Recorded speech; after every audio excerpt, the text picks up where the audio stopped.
All right, good morning, everyone. This is Thursday, May 20th, 2021. This is the regular meeting of the California Fair Political Practices Commission. Baker, would you please call the roll? Commissioner Baker? Good morning. Aye, here. Commissioner Cardenas? I am here. Commissioner Wilson? Aye, I'm here. Thank you. Commissioner Wood? Present. Chair Mavich? Present.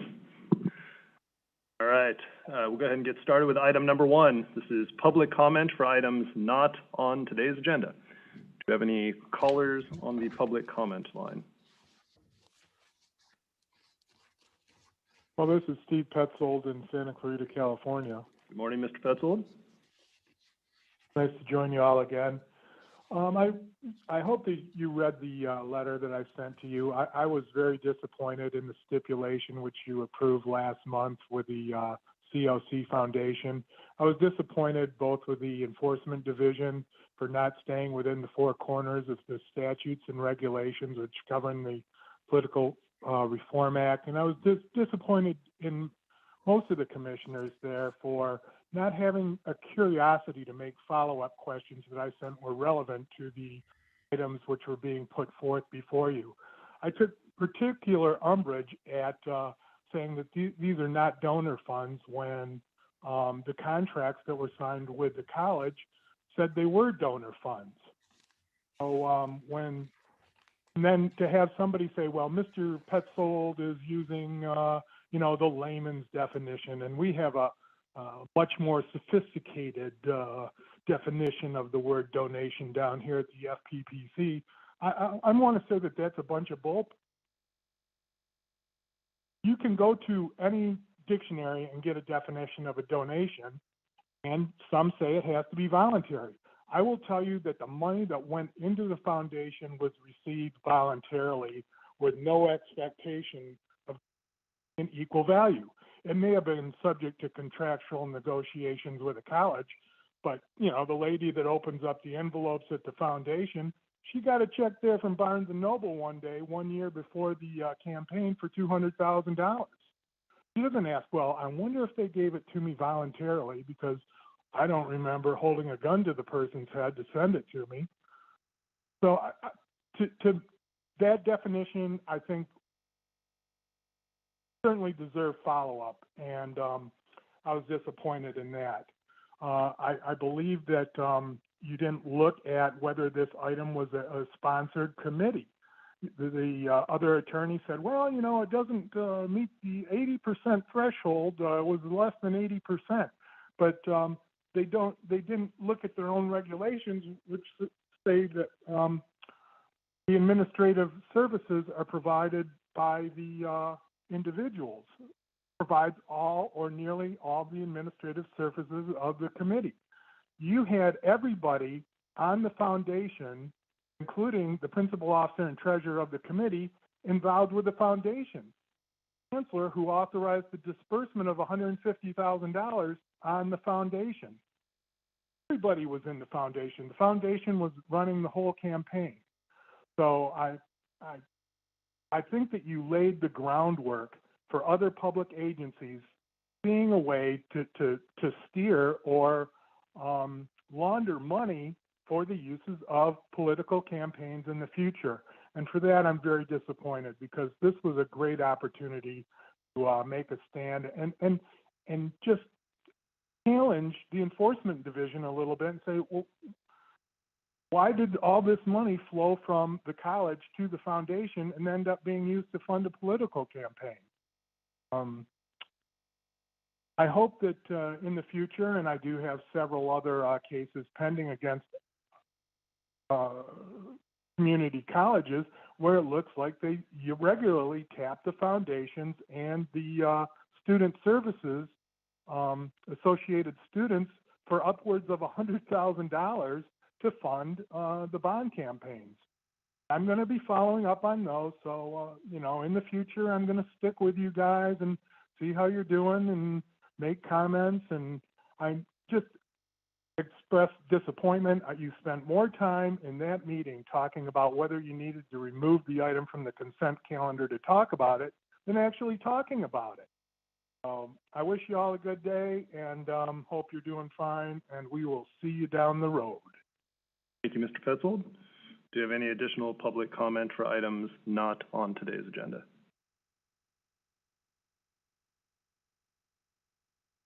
Hearing and seeing none.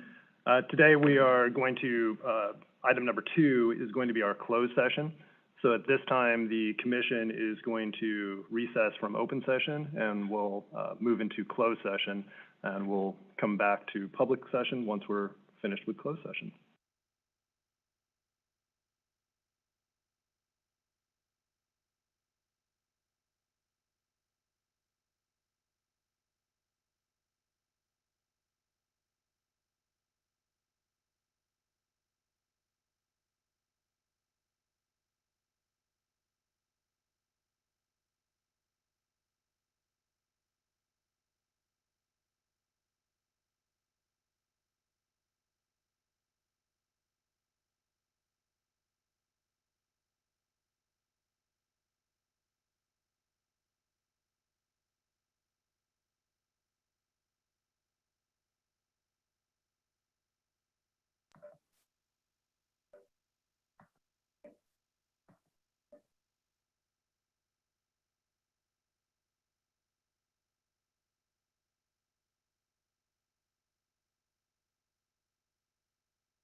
All right, we have concluded our closed session. That was item number 2. And the commission received an informational update from staff on 2 matters that are in the nature of pending litigation, but we took no action.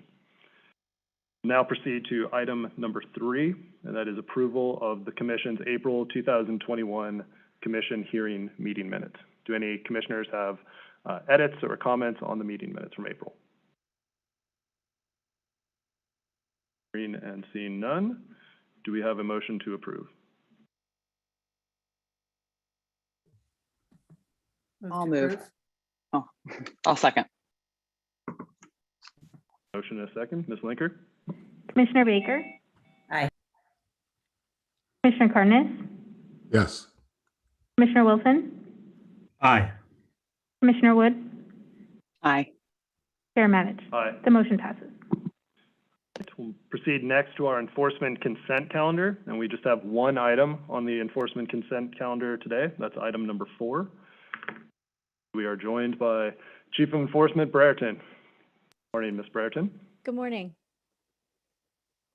Do you wish to speak on item number 4 before we begin our discussion? I don't have anything to report. If anyone has questions, I'm happy to answer. Thank you. Do commissioners have questions or comments on item number 4? I do have one question. And thank you, Chief Burton. And this is more for as a still feeling like a fairly new commissioner. As I was reading the stipulation on page 5, where it lists aggravating factors, the items that are listed, I've also seen listed in other stipulations as counts, like this is a violation and here's a count. And I wonder if you could just share, I know we've talked about it, I want to make sure just for transparency it's out there. Is this just a matter of prosecutorial discretion when you make something a count versus an aggravating factor? Or is there any other guidelines that are used for that? Thank you, Commissioner Baker. Yes, it is prosecutorial discretion, the counts that we bring before the commission. But also, when we choose to not charge something, but we feel that it is important enough to tell the full story, or that it may affect how we view a particular penalty, we will include those as aggravating factors, so that the whole story can be told. Thank you. That gives me some understanding of how that works out, because I don't know that in my short time here so far, usually the aggravating factors aren't also counts. And this is, I think, if my memory is right, and it may not be, it's the first time I've seen that. So I appreciate you filling that in for me. Of course. Do other commissioners have questions for Ms. Brereton on item number 4? None. Do we have any public comment on item number 4? Hearing and seeing none, do we have a motion? So moved. Second. Do we have a second? I'll second. Commissioner Cardenas. Commissioner Baker? Aye. Commissioner Cardenas? Yes. Commissioner Wilson? Aye. Commissioner Wood? Aye. Chair Matich? Aye. The motion passes. Thank you. Proceed now to our general items, and the first item is number 5. This is a motion to vacate a default decision and order in the matter of Corso for Counsel 2014 and taxpayers for Oceanside Neighborhoods and Dana Corso. Be Ms. Brereton presenting this or Mr. Lau from legal? I can give a quick start. overview of the legal standard if you like. I think that'd be very helpful, Mr. Lau, if you could just sort of give us a rundown of what's the standard, procedurally, where are we at, and then we can move to Ms. Brereton. So, okay, as the chair said, we have a motion to vacate. Under the Administrative Procedure Act, the commission has complete discretion in granting the motion, and the standard is for a showing of good cause. The statute specifies several good causes, but it is not an exhaustive list. As articulated in the statute, it's inadequate service of an accusation, which does not appear to be the case here, a mistake, inadvertence, surprise, or excusable neglect. At this time, the commission's options are either to deny the motion, in which case the default will stand, or approve the motion, in which case the administrative adjudication essentially begins anew. And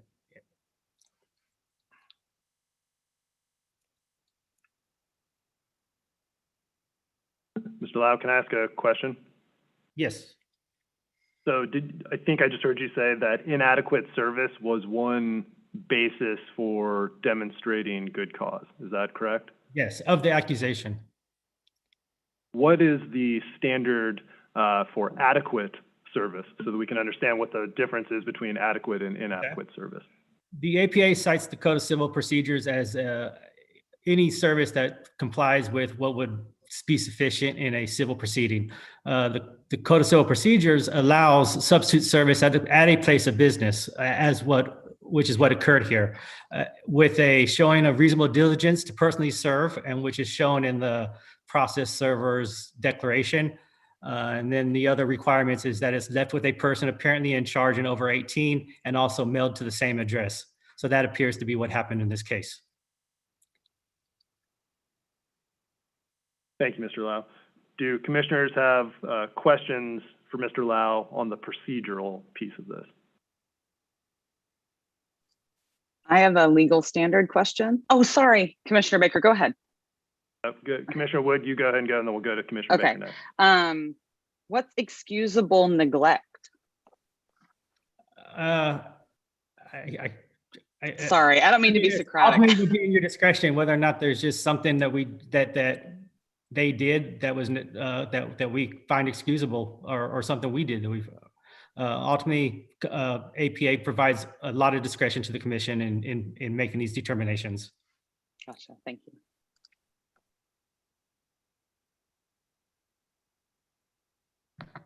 Commissioner Baker? Going just to the process question first, you mentioned that if this motion were approved, this would go back to the enforcement process. Do we know at what stage in the process it would go back to? It would essentially enter back into negotiations of trying to go into a stipulated agreement.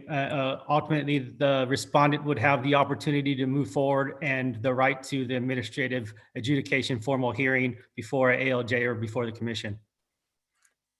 Okay, so not all square one of start all over. That isn't thrown out completely. Got it. No.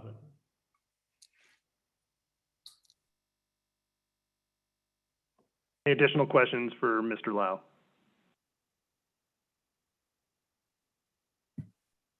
All right. Chief Brereton?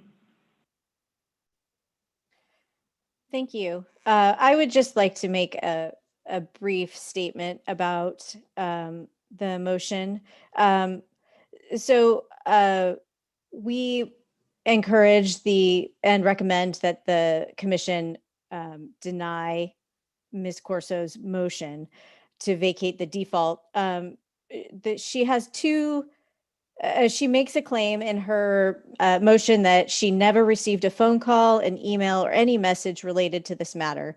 And that statement is false.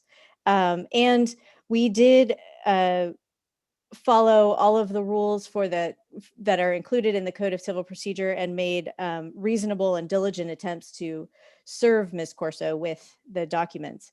The first thing I would like to point out is that related to her statement that she never received any information from us, she agreed to a telephone interview with our auditor on this case. That was in July of 2017. That was over the phone, and I would point out that phone number is the same phone number that she used to identify her contact information in her motion. So she's had the same phone number since at least 2017. We have attempted to resolve the matter with her as early as 2018, and we did not receive any responses from her. We contacted her by email. We used the email address that she included in her campaign statements. And through SOS, that email address was continually on her campaign statements through 2019. And we did not receive any responses back from her in that regard. We initially served the PC report by certified mail, which is how the Political Reform Act requires us to serve it. We served it on the Oceanside residence address, which Ms. Corso identifies in her motion as being her former residence.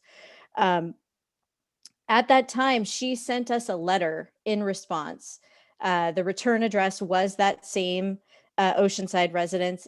And she asked us, she said, I have this certified mail receipt here, which isn't how the certified mail is supposed to work. Usually the certified mail receipt comes back to us, doesn't stay with her. So she was confused. The post office obviously did something wrong. So she was reaching out to us to find out what we had sent. And to have us resend it. We contacted her by telephone at that same telephone number that she identifies in her motion, and she did not return our calls. So since the PC report could not be served by certified mail, it was messed up the first time, we decided to go the extra step and serve it by personal service. We attempted to serve that on her at her Oceanside residence, but we were unable to serve it there. So since we were unable to serve it at that residence, we started looking into whether there might be a business address that was valid. We learned that she was a real estate agent, and on file with the Department of Real Estate for her license was an address, the address that is 5256 South Mission Road, Suite 310. That our process server went to that address, confirmed with the receptionist there that that was an accurate address for Ms. Corso, but that she wasn't there at the present time. The process server came back several times.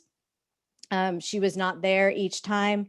And eventually then substituted service at that location and followed up by mail. So that was the service of the PC report. The same thing happened for service of the accusation. We first attempted personal service. The accusation is different. The statutes require us to serve personally. So we attempted personal service at her Oceanside residence first. At that time, we learned that from the person who answered the door, that it was Corso's property, but it was now a rental and she no longer resided there. So we did a skip trace to find alternative addresses. We discovered a residence address for her in Bonsall, which is the address that she identifies in her motion as her current address. We attempted service there, but the process server was not able to gain access. It's a gated property and there's no intercom. They tried honking their horns and getting somebody's attention and couldn't gain access. So since both of those residential addresses didn't work out for personal service, we again went back to the real estate address for her business. They tried 4 times to serve her there and she was not present, so then substituted service at that location. We did not receive a notice of defense from Ms. Corso. And so then in 2020, we started sending the default papers to her. The initial letter that we sent out telling her that we planned to present the default was in February of 2020. We sent it by regular mail, as is our practice, and we did not receive a response back, nor did we receive the letter back. Our original intent had been to present this at the March 2020 meeting, but when we sent the default, which we are required to do by our regulations, at least 15 days in advance of the meeting, that was returned to us. It was not accepted. This was sent by mail. And so when we received it back, we did not present it on the March agenda because we decided we needed to try to find another address that we could serve her. So we did another skip trace, and this one again confirmed her residence address in Bonsall. So we sent the default packet there. After the commission approved the default in April of 2020, we attempted to serve the full approved packet on her, which is what is required of us to do in order to obtain the clerk's judgment. We sent that by certified mail to the Bonsall residence, but that was returned to us. So then we did personal service again. This time we started over. We started with the Oceanside residence, and we did the Bonsall residence again. We ran into the same issues that we did with the accusation, that those were either not accessible or not a good address. We hired the sheriff at one point to help us serve these documents, and they were not able to effectuate service. Eventually, we hired a private investigator who had to determine her vehicles, and finally was able to track her down at the Fallbrook address, which is, according to the private investigator's report, a rundown rural horse property. It was unclear if there was a business there. There were no signs, and they were only able to find her because they recognized her vehicle that was parked out front. So in light of all of this, I would urge the commission to deny Ms. Corso's motion to vacate. Thank you, Ms. Brereton. Commissioner Wilson?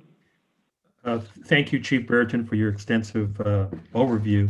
I just want to ask you a question, and to the extent you could expand upon it, that would be helpful. In your opinion, did you and your staff provide extensive staff resources and fully comply with the statutory requirements for process serving? Yes. Okay. Is the short answer. Yeah. Well, no, you gave an extensive amount of detail. I just wanted to kind of, summarize the point. And without getting too specific, would you say that based on your experience, was more staff resources expended on this particular case than would be the norm? Yes. Most of the time, we do not have this much difficulty serving documents on parties. Okay, thank you. Do other commissioners have questions for Chief Brereton? Commissioner Cardenas? Ms. Brereton, excuse me, good morning. My first question is, I'm just wondering how long it took you to memorize that recitation of the facts. I've been working on it for 2 days. That litany represents a stunning purpose of evasion of accountability by a would-be public servant. Ms. Brereton, you suggested that usually your staff doesn't have to go to these lengths. Does that mean that there's historical precedent for someone evading accountability by receiving service of process to an even greater degree than Ms. Corso? This is a stunning. I mean, at a certain point, the facts together suggest that this was purposeful evasion. Is there not in the civil code some kind of prescription against this type of outlaw behavior? I can't speak to the civil code. I can't think of a case off the top of my head where we have had more difficulty serving, but there may very well be another one or two people out there who we've had to go to such lengths to serve. This is not typical, and I would agree with you that it certainly feels like it was active evasion on Ms. Corso's part. You suggested that your staff, at a minimum, satisfied what is required of them in order to find somebody. If I may say that may be a bit of an understatement. And it seems like you employed everything but a homing pigeon and skywriting to find this individual. So let me understand. She appears to be, or at least at the time purported to be, a real estate agent. She currently has a real estate license. She is not a broker, but she does have a license with the Department of Real Estate. At the time that we were serving these papers, her license was, the expiration date was in 2020. In light of the motion to vacate, I looked up her license information again, and it has been renewed and is through 2024. So she is still currently licensed with the Department of Real Estate. Her business, did it, from what you understand, did it appear to be a real estate a broker or agent office? The one where she was where service was where service was attempted and we served her by substitute service, that was an actual office and that was a real estate broker's office, the broker that she worked under. The rural property was a dog grooming business, although there is no sign there to indicate that. So, somebody driving by wouldn't know that there was a business there. Mm-hmm. Apparently you just have to know where she is and what she's doing if you want to find her.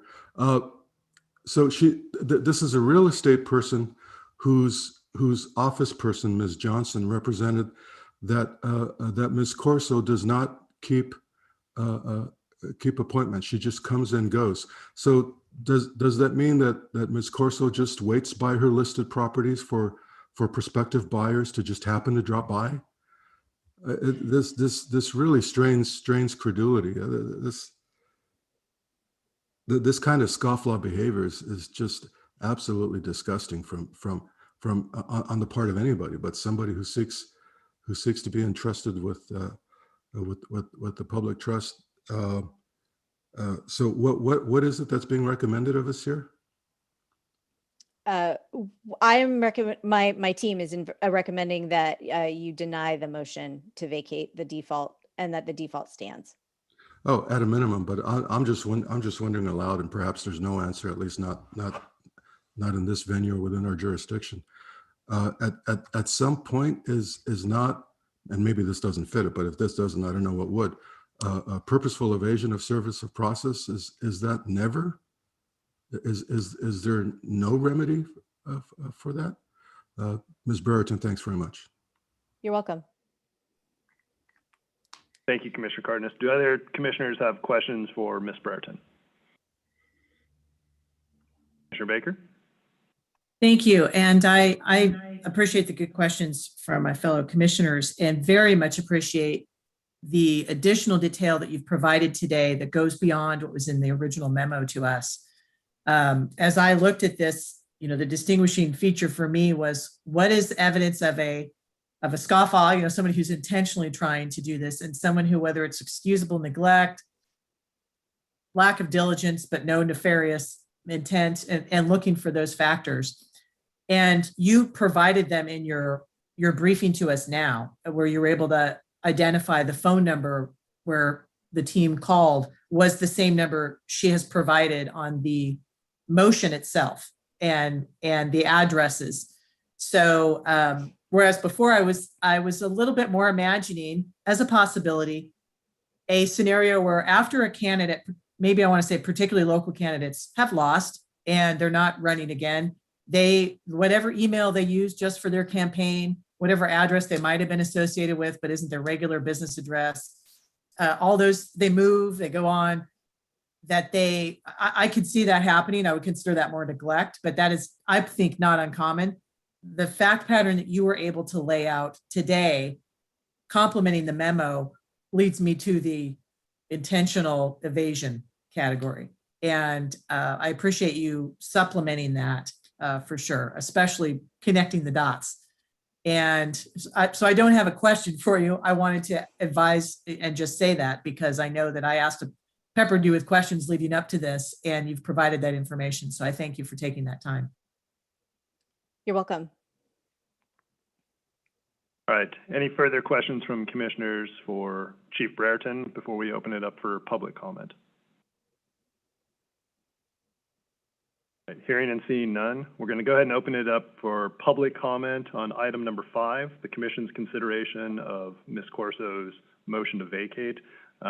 And I just wanted to say that I consulted with Ms. West, and we just double checked that our public comment line is functioning. She called in, had no problems. So I'm on here right now. I'd like to speak. Please identify yourself. My name is Dana Corso. Morning. You have 3 minutes. Good morning. Well, first of all, I would like to reiterate the fact that the FPPC,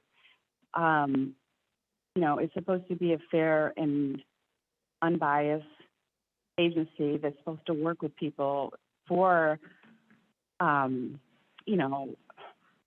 political practices in California.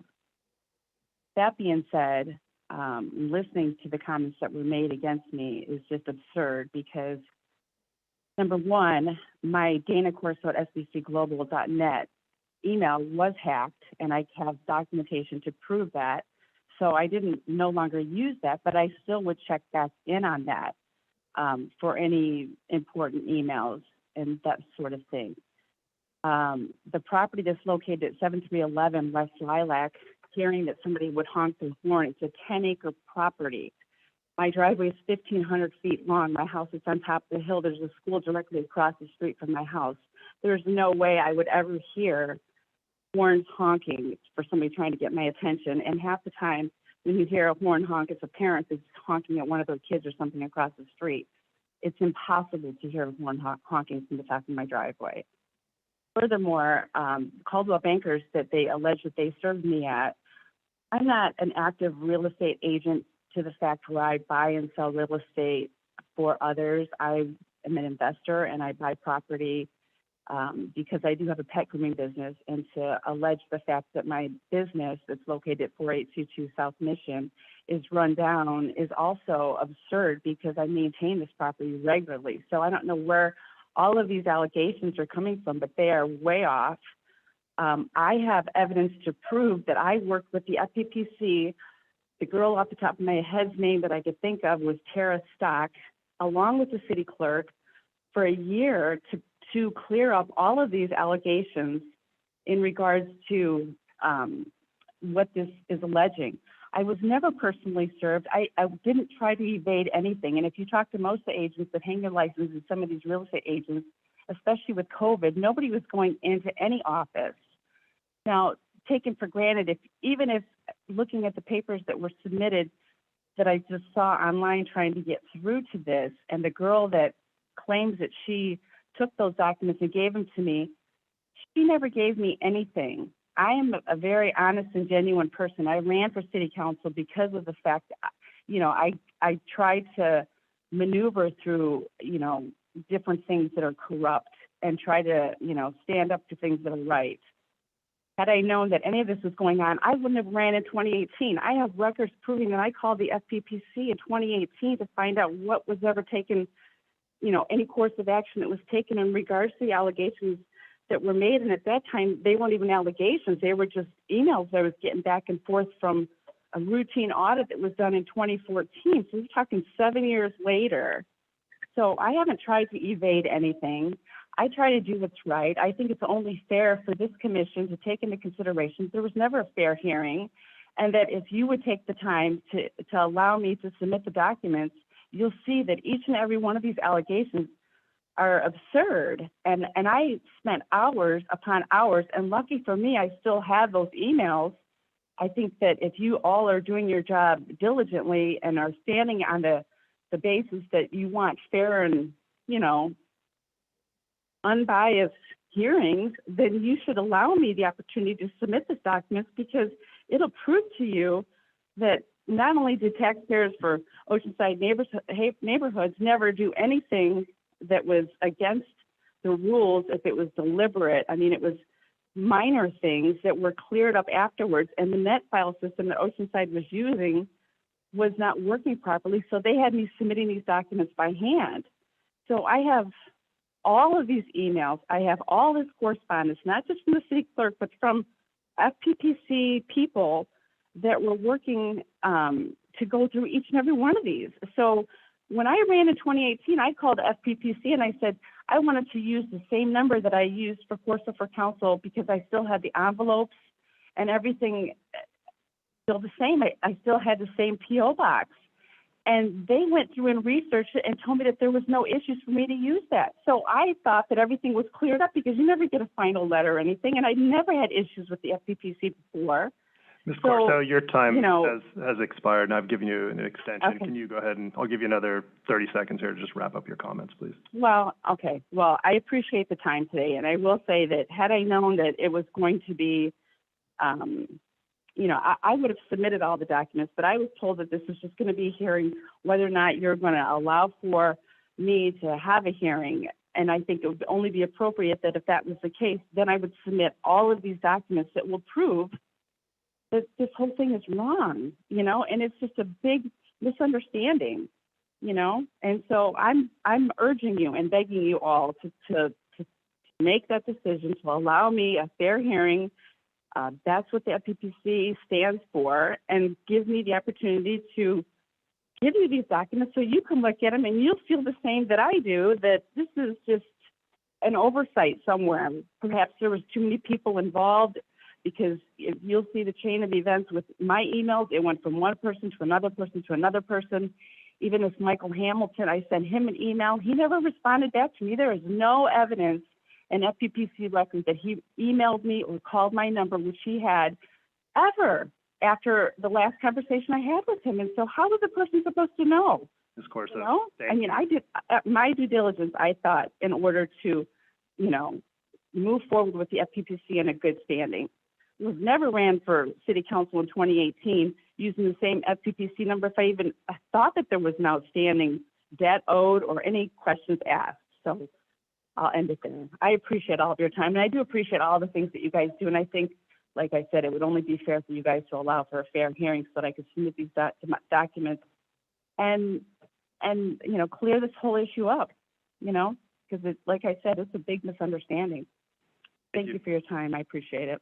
Thank you, Ms. Corso. Do we have any other public comment on this item? You know, I would like to say one other thing. I own properties back east in Michigan. Your time, and I travel your time has frequently back and expired, forth. Ms. Corso. Okay. Thank you. Do we have any other public comment on item number 5? Hearing and seeing none. Do commissioners have any additional comments or questions for Chief Brereton before we proceed?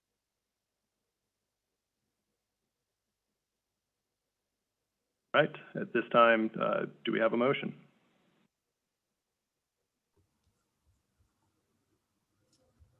I'll move staff's recommendation. Second. Baker. Commissioner Baker, This is moving to deny her motion, not the Ms. Corso's motion. Correct. Yeah. Correct. No. Commissioner Carnes, Yes. Commissioner Wilson, Aye. Commissioner Wood, Aye. Chair Matich. Aye. The motion passes. Thank you. Go ahead and proceed to item number 6. Amendments to regulations. I believe we have Staff Counsel Ms. Green with us this morning. Good morning. Good morning. I have a presentation or a PowerPoint that I'm trying to share. So let me know if you guys can see it. You can see it. At least I can see it. Okay. Okay. So good morning, Chair and Commissioners. Caitlin Green, Commission Counsel, Legal Division, presenting for pre-notice discussion, amendments to existing regulations and new regulations for adoption that clarify slate mailer and campaign advertising provisions of the Act. The proposed regulations relate to disclosures on electronic slate mailers and more detailed disclosure requirements on campaign advertisements and clarification of the paid spokesperson disclosure. These regulatory changes come as a result of either through enforcement matters or through formal or informal advice provided by staff. So I do have a PowerPoint presentation for visual assistance as I go through these regulations. Draft regulation language has also been provided for discussion and direction by the Commission, and staff will present these regulations for Commission adoption at a later hearing. With that, I'll go through each regulation and ask if there's any questions or comments after each one. All right, so first I'll go through the intended amendments of Regulation 18435.5 to clarify the disclosure requirements for electronic slate mailers. So Regulation 18435.5 interprets Section 84305.5 of the Act, which addresses the identification and disclosure requirements for slate mailers. Section 84305.5A1 provides that the name, street address, and city of the slate mailer organization or committee primarily formed to support or oppose one or more ballot measures must be on the outside of the slate mailer. For example, the envelope of a mailer sent via traditional mail. Interpreting Section 84305.5, this regulation currently provides that the identification and disclosure requirements must also be followed for electronic slate mailers, but it does not provide specificity on how the requirement should be followed when the slate mailer is in an electronic format that does not have a physical outside, similar to that of an envelope sent through traditional mail. So staff intends to codify prior advice by amending Regulation 18435.5, which provides that a clickable image leading to a full slate mailer image may be considered the outside of the electronic slate mailer.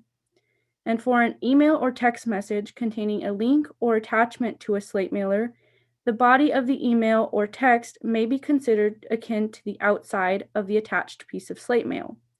And when an electronic slate mailer is in the form of a series of electronic images displayed consecutively or a video containing a sequence of images, the slate mailer may comply with the slate mailer disclosure requirements by including the name, street address, and city of the slate mailer organization and the notice to voter statement in a frame preceding or following the video or sequence of images. But each candidate or ballot measure that has paid to appear on this slate mailer must be identified with the required asterisk as mentioned. Here we have a sample email with an attachment of a slate mailer PDF. With the amendments of Regulation 18435.5 providing that the body of the email is considered the outside of the slate mailer, the body of this email contains the disclosures required by Section 84305.5 sub A, which includes the name, street address, and city of the slate mailer organization. This is akin to how the name, street address, and city of the organization must be printed on the outside of an envelope of a slate mailer sent via traditional mail. Then on the actual PDF attached, all disclosures required by Section 84305 must be present, such as, again, the name, street address, and city of the slate mailer organization, the notice to voter statement, and the candidates that paid to be on the slate mailer identified with an asterisk. These are all the same disclosures you would see on a slate mailer that was sent via traditional mail that may be enclosed inside of an envelope. And so that's the end of the amendments for this regulation, if anybody has any questions or comments. Commissioners have questions on the amendments just to this regulation? Commissioner Baker? Is there anything that's contemplated that the paid for by down at the bottom has to be, closer to the other area of text? Or are you potentially looking at that? Because as I'm looking at this, that it wouldn't be like a little bit further up in the email. Right. There's no guidance on the placement of this information. It just has to be on, again, the outside of the Slate mailer. And with our informal advice, we said that the body of the email or text message is considered the outside. So with that, I would assume that it would be any place in the body of the email. Might be interesting to see if you just put if there is any intentionality to move the space the body of the email in such a way that the disclosure comes way far away from the last text that folks see. But it'll be interesting to see how that plays out in the comments we receive or otherwise. Thank you. All right, Commissioner Wood? No, I was just noticing that it says it needs to be set up. Where's the words? I just missed it. Set apart. I can't find it now, you guys. I just had my finger on it. It's on subsection 2. Yes, set apart from any other printed matter. So Commissioner Baker's point's really nice because you're not going to scroll down to find it. So we might want to consider, I don't know, you guys are the language people, but trying to make sure it's maybe on the same screen as the last words or something.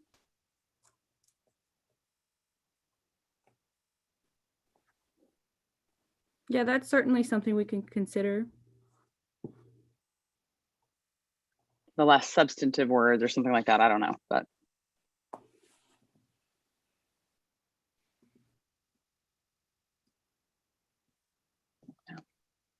Any other questions or comments for Ms. Green on this amendment?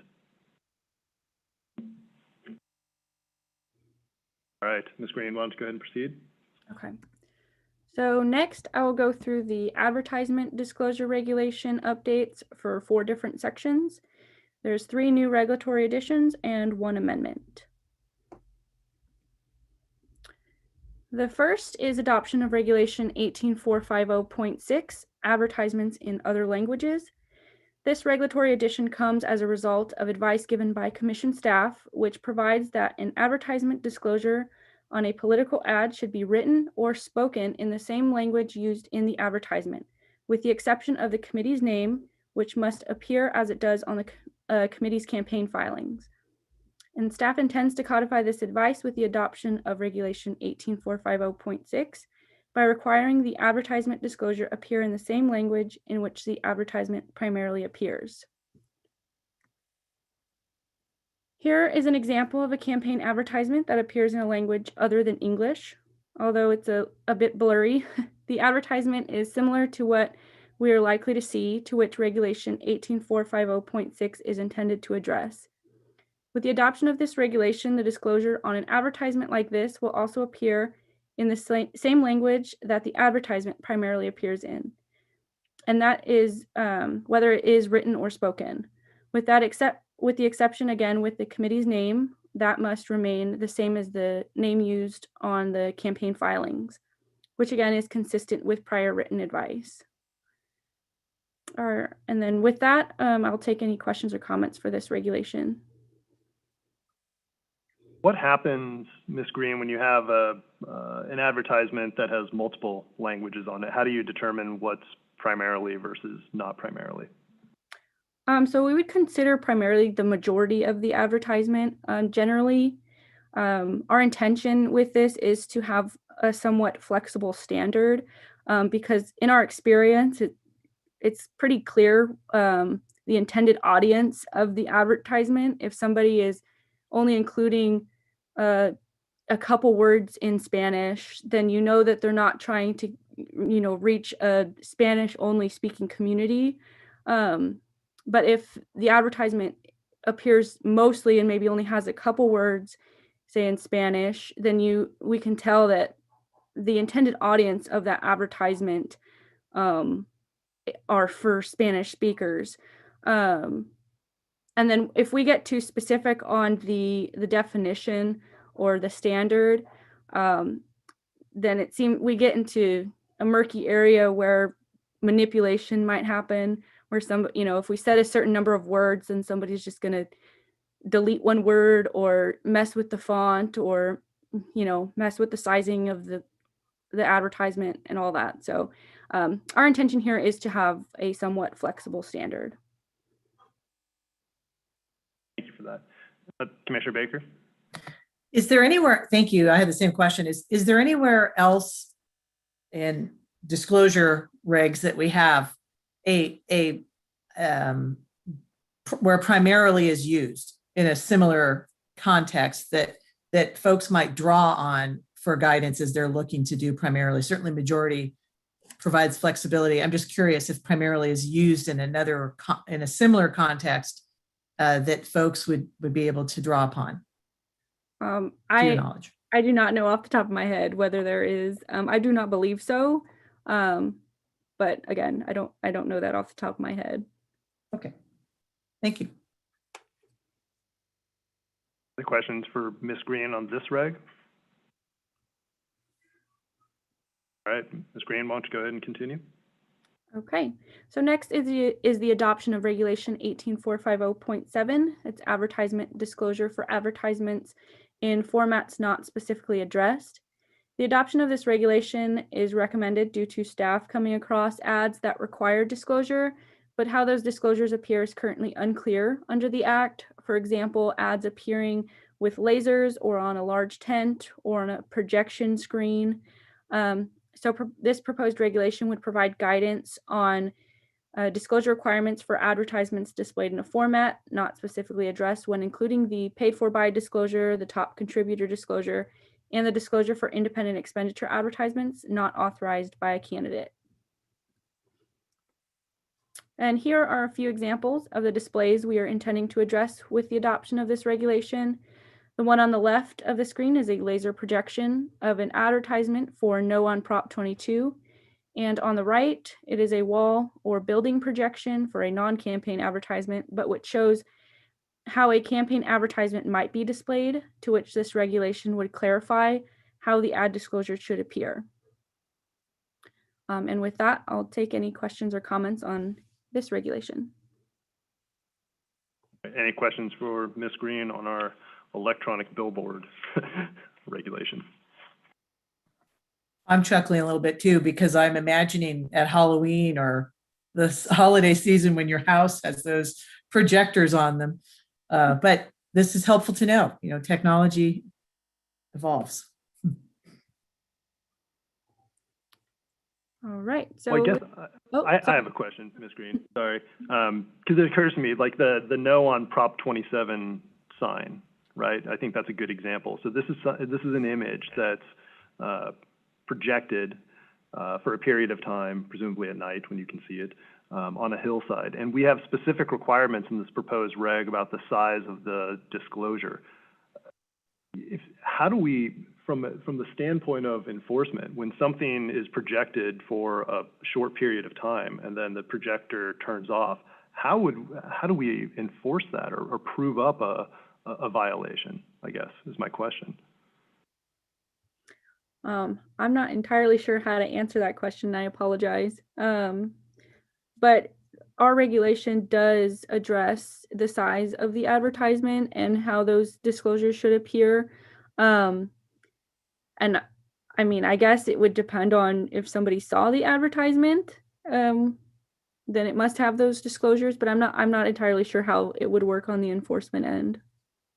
Yeah, it just piques my curiosity, right? I mean, if you have a paper advertisement, we have something to measure that's tangible that, we can get a copy of and measure. Electronic advertisements, similar, we can get a copy. But for something like this, where it's transient in nature, I don't know if there's an additional record-keeping requirement or something that staff might consider, but it strikes me, I don't know how we would obtain evidence one way or the other about whether that provision is being satisfied. that's something we can definitely think about and consider. All right, thanks. Other commissioners have questions on this reg? Commissioner Wood? I mean, I apologize because I read through this thinking more about things that don't disappear, you know? And so I didn't really have, especially the one on the left, I didn't have ideas like that in mind. And so basically what you're saying is that there needs to be almost like a second or even third row on included in what they put out.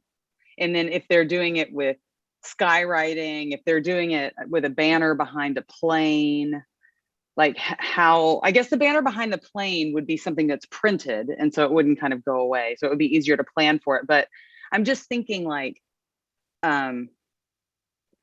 this starts to feel really onerous on the political speaker. And so I don't know, are there other states doing this?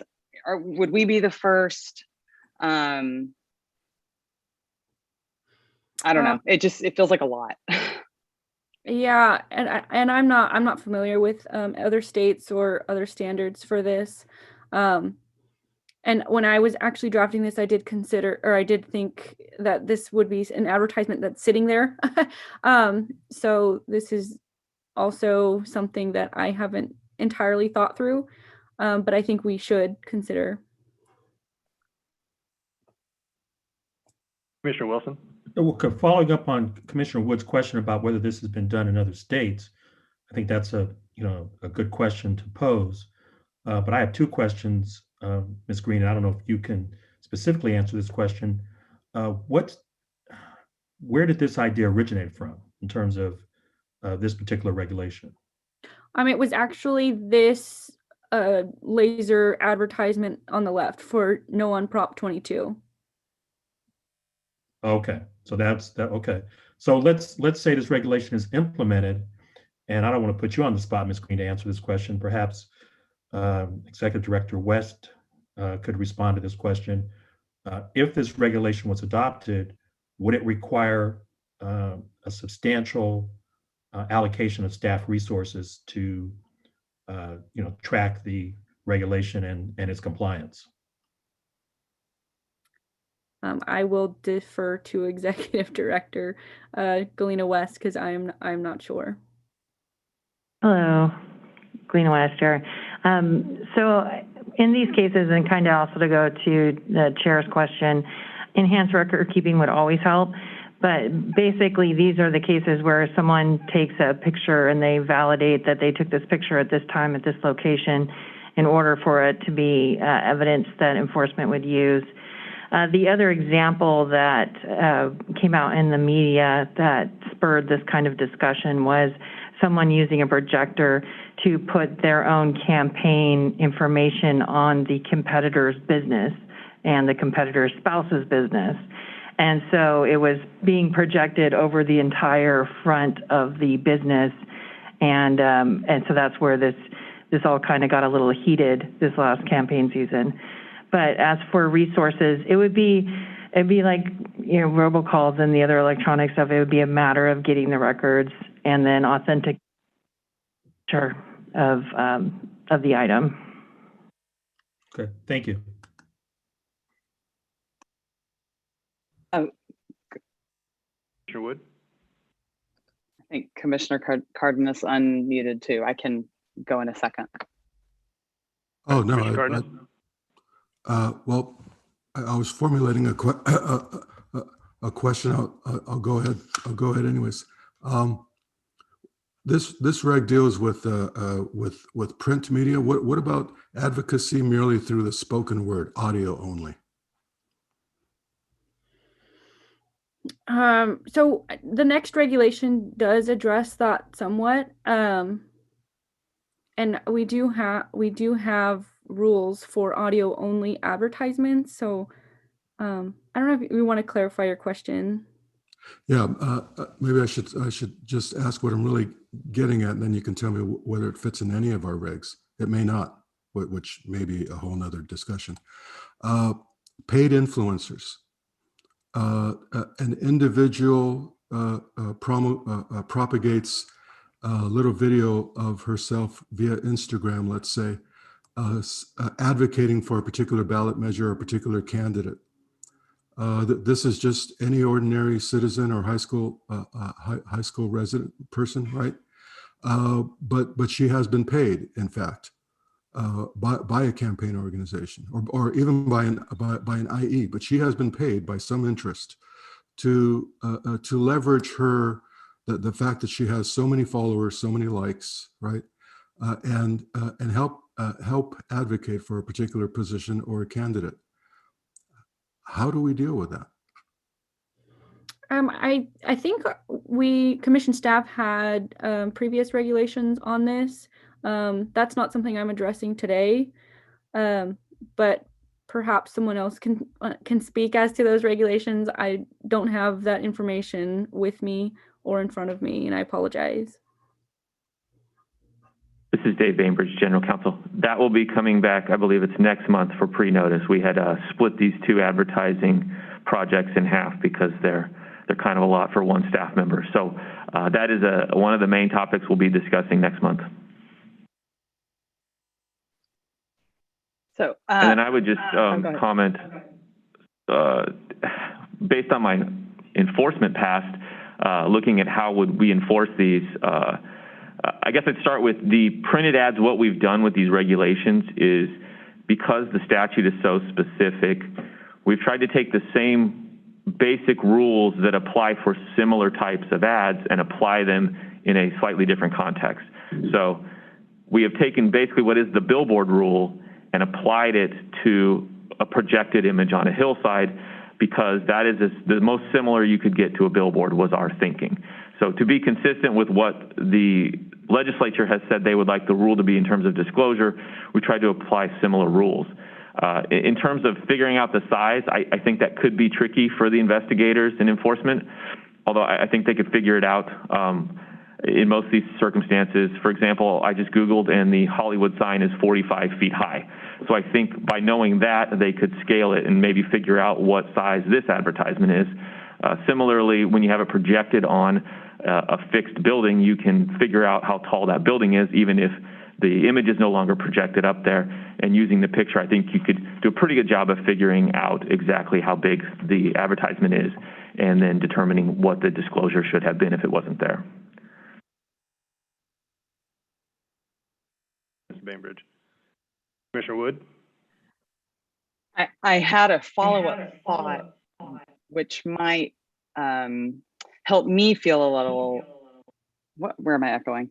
It might help me feel a little like more relaxed about, at expanding what we do right now, which is we have a minimum threshold, right, of expenditure before you actually have to start doing these disclosures. So if this no on Prop 22 is just some, I don't know, group of, neighborhood people who happen to have some kind of a laser projector and they just decide to go do this, and it doesn't cost them beyond, the hour that it takes to get out there and put it on the hill, then they probably wouldn't be subject to registration with the FPPC or anything like that. Is that right?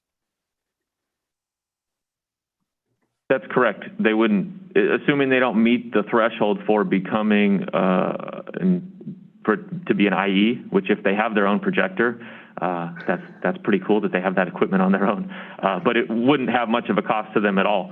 So you're absolutely right. As long as this doesn't meet the definition of an advertisement, which would require that it come from a committee, there wouldn't be any disclosure required.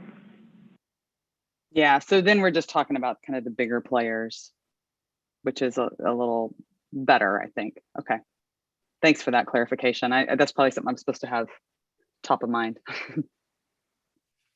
All right, I had another question for Ms. Green. So sticking with the billboard, the no on Prop 22, if instead of being a static image, if it was, multiple images, and the first one was no on Prop 22, and then the next image was the paid for by disclaimer, would that satisfy the current reg?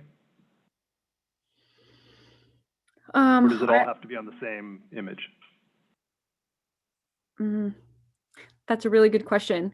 I would think if they're standing together, then it looks like one image and then it would be considered one image, but I don't think we currently have guidance on that issue. Wouldn't we treat that more like a video advertisement? Like, and then we would just have a time requirement for the percent of time it needs to be up in relation to the actual substantive message? Oh, I mean, see, I think that's a good question, right? I think going back to Mr. Bainbridge's point, though, these regs are intended to apply the billboard frame, sort of perspective frame on these types of images. And I'm just trying to understand if I'm a committee, an actual committee, so assume I have registration requirements and a disclaimer requirement applies, and I want to project something like this, do I have the option of doing the disclaimer as a separate image as opposed to trying to expand, you know, because you look at this image, I don't know if the disclaimer would actually get lost in the trees below the main image. I mean, it's just, I'm trying to think through, right? Like, what's the most effective way? I don't disagree we should have some disclaimer, but what's the most effective way of doing that? Is it really just a little disclaimer underneath that image, or is it maybe just a second image that has it, and as long as they rotate, that's compliant?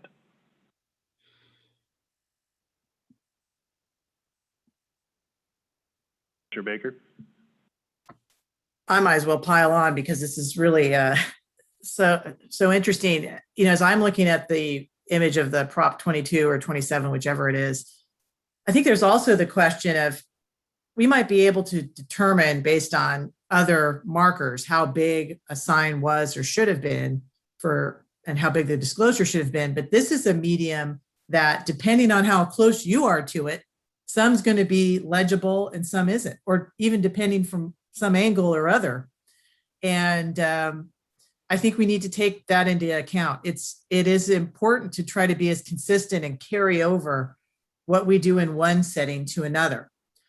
And I feel that that's our first primary goal. But the reality is this is a very different setting and technology that may not be able to do that. So I remember when this came up in the media, but I didn't visualize it until seeing this. And I can certainly see how someone is trying to, in good faith, comply. They've got a disclosure wherever it is we want it. Maybe it's after posting this, like it's a moving image, or underneath. But depending on where your angle is, very quickly, it is not decipherable. And so what do you do about that? I think we need to be considering all those options, and very interested in finding out what, if anything, other states are doing. Yeah, I agree with that.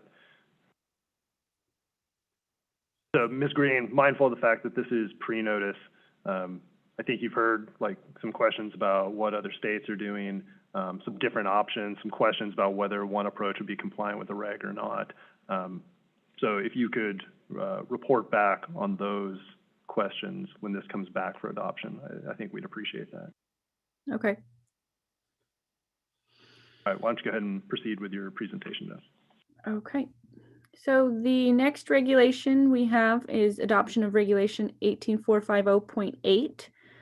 This proposed regulation addresses a current gap in guidance on advertisement disclosures where the advertisement appears both in a visual and an audio format on an application intended mostly for listening, such as music applications like Pandora or Spotify.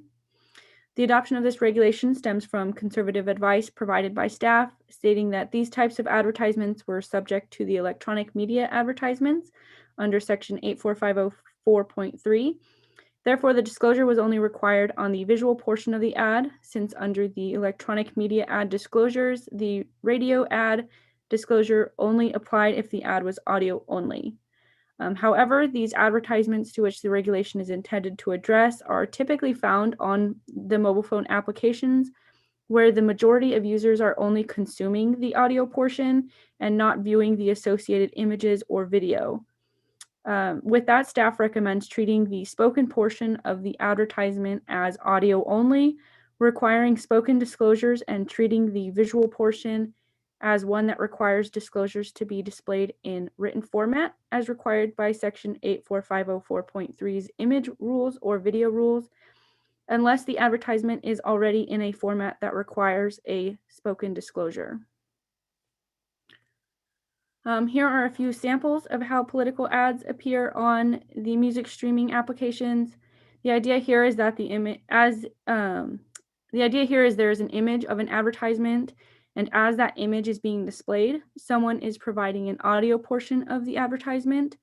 This is a scenario where we have a visual as well as an audio advertisement, and with the adoption of this regulation, the disclosure would be required to be spoken, unless again, it was in a format where spoken disclosure is already required. And I will take any questions or comments for this regulation. Questions or comments for Ms. Green on this reg? Right. Hearing none, Ms. Green, please continue. All right, and the last one is amendment of Regulation 18450.11. The proposed amendments would require a committee to include the paid spokesperson disclosure and file the report required by Section 84511 if the committee coordinated with a person that paid for the appearance of an individual in an advertisement, but that person does not qualify as a committee.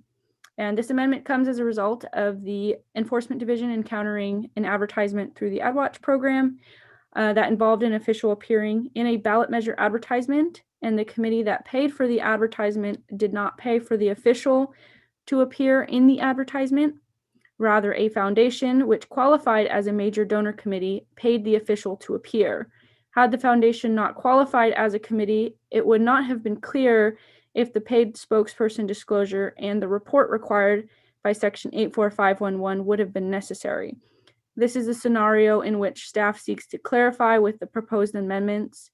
So currently it's clear what the disclosure requirements are if a committee did pay for an individual to appear in a ballot measure advertisement, but what's not currently clear is regarding the disclosure requirements when someone that is not a committee pays for an individual's appearance and that committee that paid for the advertisement coordinates with that individual. And yep, with this presentation, I'm happy to take any additional questions or comments. Thank you, Ms. Green. Questions or comments for Ms. Green? Mr. Baker? Thank you so much for the visuals. It really helps us make very concrete what we're talking about. I know they don't cover every scenario, but I'm very grateful. I know it takes a lot of time to find them and present them. So thank you for a very, very cogent presentation. I unfortunately have a question about something we went back to. It was in the earlier part of the presentation where we were talking about if there's a video that is playing and for the Slate mailer, and it's there's say 4 candidates that or more that the mailer is mentioning, the asterisk is going to be next to the candidates when their names appear. If when you come back for presentation to this again, if there's any way to do a visual of that one, because I'm trying to conceptualize how the video will play and then maybe some candidates' names appear and they have an asterisk, but then the person also who's looking at the asterisk has to find out what does the asterisk mean. Right now on print Slate mailers that arrive at your house, you know, it's right there. So this is kind of a homework request for the next time we visit about this. If there's any way to kind of depict that a little bit, that would be helpful. But excellent presentation and very much appreciated. Thank you. Other questions or comments for Ms. Green? Mr. Wilson? Okay, wait a minute. There we go. This is more of a technical question. Ms. Green, thank you very much for your detailed presentation and your excellent slides. On proposed regulation 18450.11, it references coordinating with a person. Can I assume that if, let's say, a candidate hired a PR firm and they contracted solely with that PR firm, and then they had one of their staff or consultants, do the actual work, would this regulation cover that scenario? Yes, in that case, I believe it would, because I think we do define person in the act. I'm not sure entirely what that definition is, but I think it includes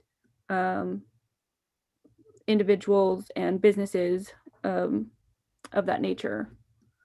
Okay, thank you. Mm-hmm. And I think I may not have understood the question, or we just want to make sure this is clear. You're asking if a committee hired someone to produce a commercial for them, and then they hired a spokesperson? No, is that I mean, the scenario? Let's say that for clarification, a candidate goes out and contracts with a PR firm. They have 100 people that work for them, and one of the 100 people that work for them is the individual who goes out and does the work, and technically would be in violation of this proposed regulation. I think Ms. Green answered the question, but would that, even if you paid a consulting firm, would a consulting firm, which technically is not a person, would that be covered within the scope of the definitions and precedents that apply to the act? In terms of reporting the payment to the paid spokesperson? Right. Okay. Yeah, sorry, I thought that you may have been asking a different question, but yes, under current regulation, that would require disclosure of that payment since it was made through an agent of the committee. Okay, gotcha. Thank you. Thank you. Any other questions for Ms. Green? Mr. Chair, if I might. So if a payment comes from a committee, but it goes through an agent of the committee to, let's say, my prior example of a social media paid influencer, then how do we find out what?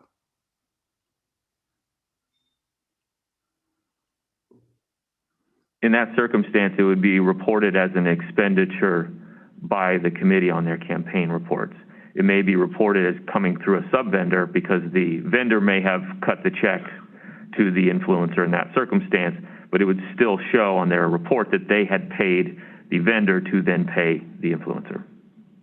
So the report would say that the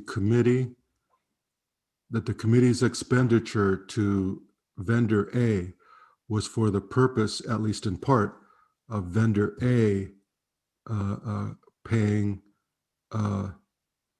social media influencer. That would be explicit on the report?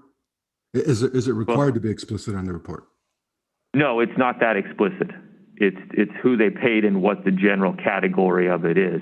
But again, you're jumping to next month because that is an issue that we have been looking at as well, is what level of reporting should be required in that scenario. It's something that Commissioner Wood had brought up last time we considered the issue of influencers. So we'll get back to you in July on that one.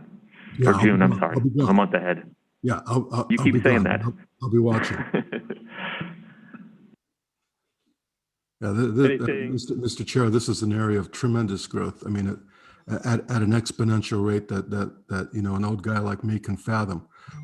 I can fear it, and I do, but I'm fearing it even though I can barely fathom it. If that makes any sense, this is it's a new world. It really is a new world, and we're trying to apply, justifiably, but it's clunky. We're trying to apply what are increasingly prehistoric tools to brand new machinations. Thank you. Thank you. And Ms. Green, let me just say, I think, just sort of to piggyback on Commissioner Cardenas's last comments, I think you've done a really nice job, both in your presentation and in the memo here, helping us understand the changes, what the reason for those changes is. And 99% of it is exactly what Commissioner Cardenas said, is we're trying to modernize something that's sort of still halfway existing in the prehistoric age. So appreciate your efforts and the efforts of your colleagues on this. Thank you. Forward to seeing you not next month on this one, but in July, I guess, on this one. So, all right. Thank you, Ms. Green. Is there any public comment on this item before we leave item number 6? Hearing and seeing none. At this time, I'd propose that we go ahead and take a short break, and we can reconvene at 12:10 if that works for the commissioners. All right, great. See you guys in 12:10.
All right, welcome back, everyone. We just took a short break, and we will resume our meeting. We are on item number 7.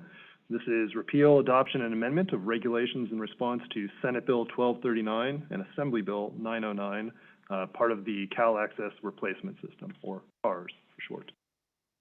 Do we have Mr. Cornwall? Good morning. Good morning, Chair and Commissioners. Kevin Cornwall, Counsel for the Legal Division. Today, staff is presenting for adoption, repeal, and amendment various regulations in anticipation of Senate Bill 1239 and Assembly Bill 909 becoming operative once CARS is certified by the Secretary of State. These regulations were presented for pre-notice discussion at the Commission's January meeting, and the only changes since then have been the removal of gendered language.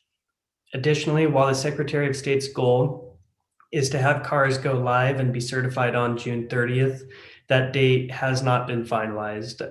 It's my understanding that the Secretary of State is still putting the finishing touches on the new system and will reach a final decision regarding going live on June 30th or a subsequent date by mid-June. And we're expected to have at least sort of a couple weeks notice before the potential certification date. The memo provided to the Commission details the specific suggested changes for each regulation, but the common goal of each recommendation is to bring our regulations up to date in response to the implementation of the new Cal Access and the 2 bills going into effect.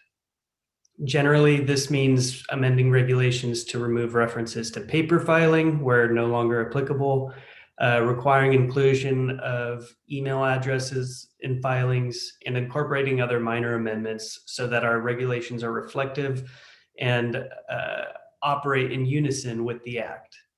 The most substantive change would be to Regulation 18.422.5, which we're presenting for repeal and adoption, to reflect that the top contributor lists will no longer be submitted to and handled by the FPPC, but instead incorporated into the Secretary of State's website based on Cal Access filings. Essentially, the recommended changes seek to harmonize our regulations with the updated provisions of the Act and the new Cal Access.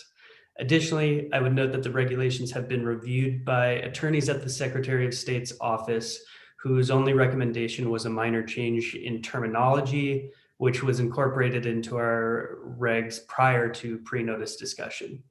Accordingly, staff recommends the adoption of the proposed regulatory changes, with those changes to go into effect once the new Cal Access is certified. If there are any questions, I'd be happy to answer them. Thank you, Mr. Cornwall. Just a quick clarification. So if I understand the status of CARS currently with the Secretary of State's office, one option is that they are going to implement CARS on kind of a rolling basis. So certain functionalities may come online earlier than others, with the ultimate goal of having the entire system turned on. So if we adopt these regulations today, they will be in place ahead of that rolling schedule, right? So people can, as the various pieces come online, the regs are now in place and ready to be implemented. Is that right? Yes, right. Well, right now, I'm not certain of the proposed schedule for a rolling basis as to which specific portions of Cal Access would be implemented first.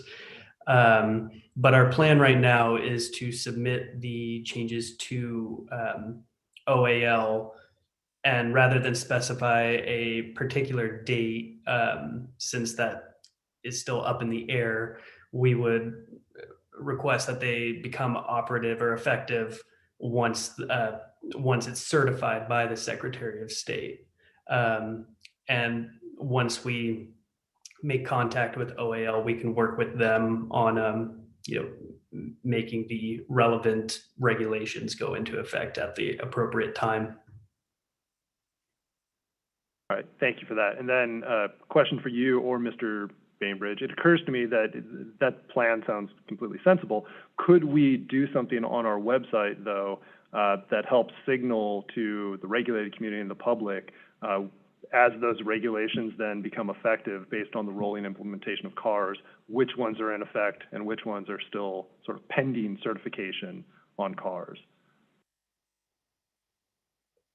I mean, I'll defer to Mr. Bainbridge on that.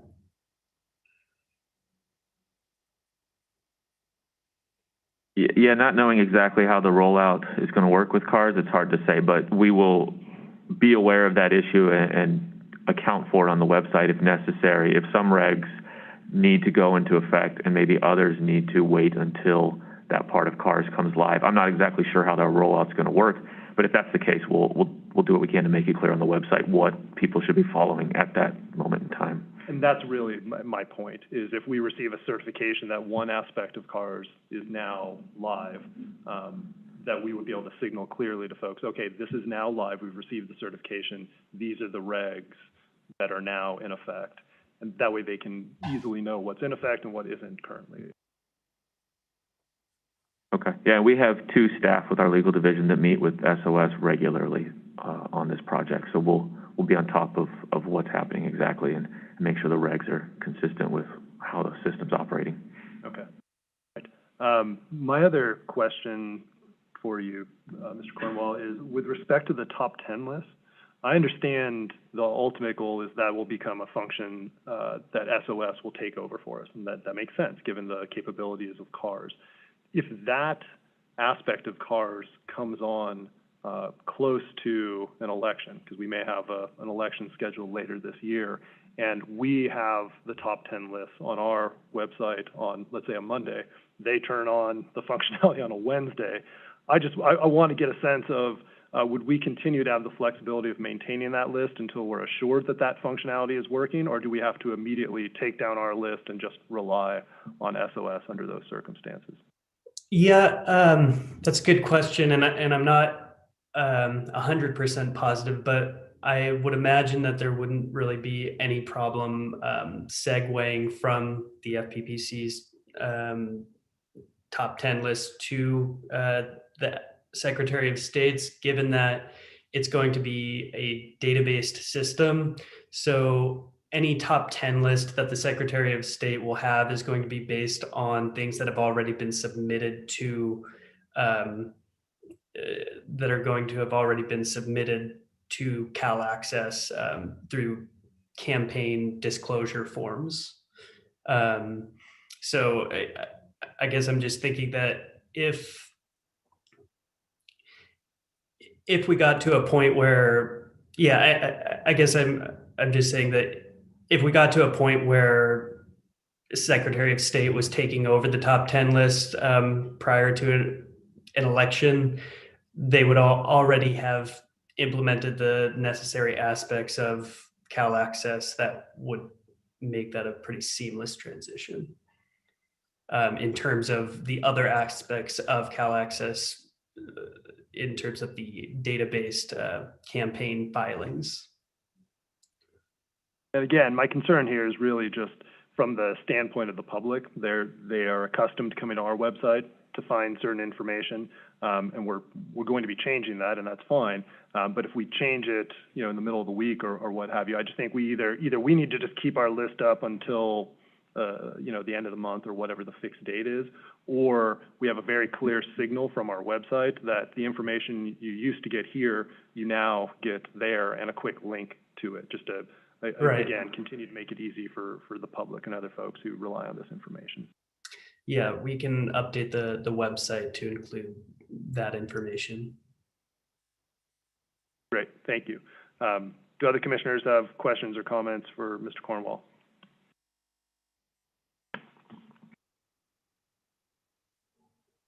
Hearing and seeing none, do we have a public comment on this item? This is item number 7, amendment, repeal, and adoption of the CARS regulations.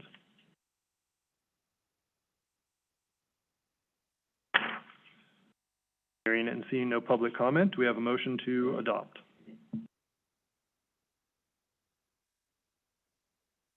I will move adoption. Do we have a second?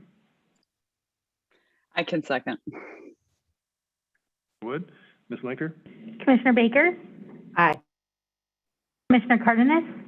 Yes. Commissioner Wilson, Aye. Commissioner Wood, Aye. Chair Manich. Aye. The motion passes.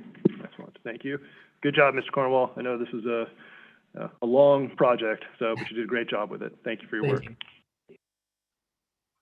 All right, moving on to item number 8. This is our fiscal year 2020-2021 third quarter expenditure report. We have our Chief of Administration, Ms. Hahn, presenting. Good afternoon, Ms. Hahn.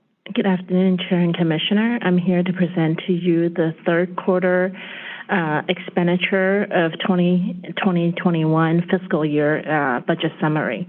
I would like to submit the report as is, but I would like to point out, and some of you might be alarmed, that there is one category that looks like we overexpended, which is the general expense category. And the reason for it being is that this past year we have spent on additional purchase of equipment to get us ready for the pandemic. So that's the category that we overexpended for part of that reason, because we have to get most of our staff laptops and new equipment to be ready to be teleworking at home. But the other categories, and especially like travel, for instance, we had a high balance, as you can see, so that actually may get a wash on one category we overexpend, but we save on other categories that would balance out the overexpend on that particular category. And that's my report, and I'm here to answer any questions that you may have. Thank you, Ms. Hahn. Do commissioners have questions for Ms. Hahn on her quarterly expenditure report?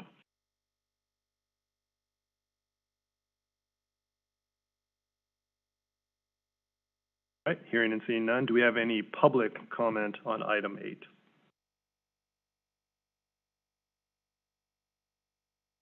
Hearing and seeing none, Ms. Hahn, thank you for your report. Thank you.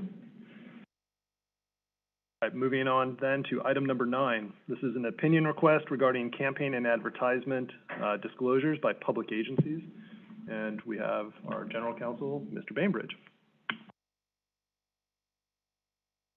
Good afternoon. As the chair mentioned, we have another opinion request. It's coming to the commission for the commission to, I guess, first determine if they would like to issue an opinion and then provide any guidance to staff as to what they think that opinion should say, and then staff can bring it back to the commission at a later meeting for approval. So I'll briefly go through the issue. It's a little bit of an interesting request. It comes from the California State Association of Counties and the California School Board Association. They're asking for an interpretation of our regs that define when a public agency is participating in campaign activity that has to be reported under the Act. The reason it's a little bit of a unique case is the two requesters had recently challenged the validity of these regs in court. The court rejected their challenge, deeming that the regulations were valid. So now the requesters have come back to us with this opinion request. The question being asked is essentially to confirm what was stated in our pleadings of what the agency's interpretation of these two regulations has been, and whether there is a per se rule that deems any form of communication that is listed in the regulation as a campaign expenditure or not. So just to step back on opinions, the commission has the statutory authorization to issue an opinion to any person with obligations under the Act. So here we have a couple organizations who represent agencies that are subject to the commission's reporting requirements when they participate in campaign activity. So you see in our memo, we've laid out what the legal standard is, and what the question that we're getting at is when does a communication from a public agency qualify as a campaign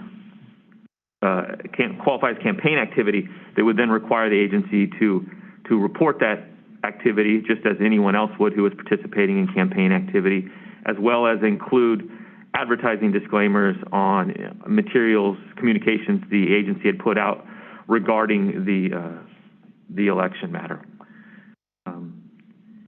Specifically, the question that is being asked of the commission comes down to there's the regulation, which is based on a couple Supreme Court cases that defines when an agency's communication qualifies as campaign activity, is divided into two sections. One is when there is the so-called magic word standard: vote for, vote against, say yes on, those sort of things. And then the second category of when it unambiguously urges a particular result in an election. So what we're focused on here is, what does that term mean? When is that term met for purposes of determining that an agency needs to report their activity as campaign activity, as opposed to educational information provided to citizens about the goings-on of the government, in which case that would not qualify as campaign activity that needed to be reported.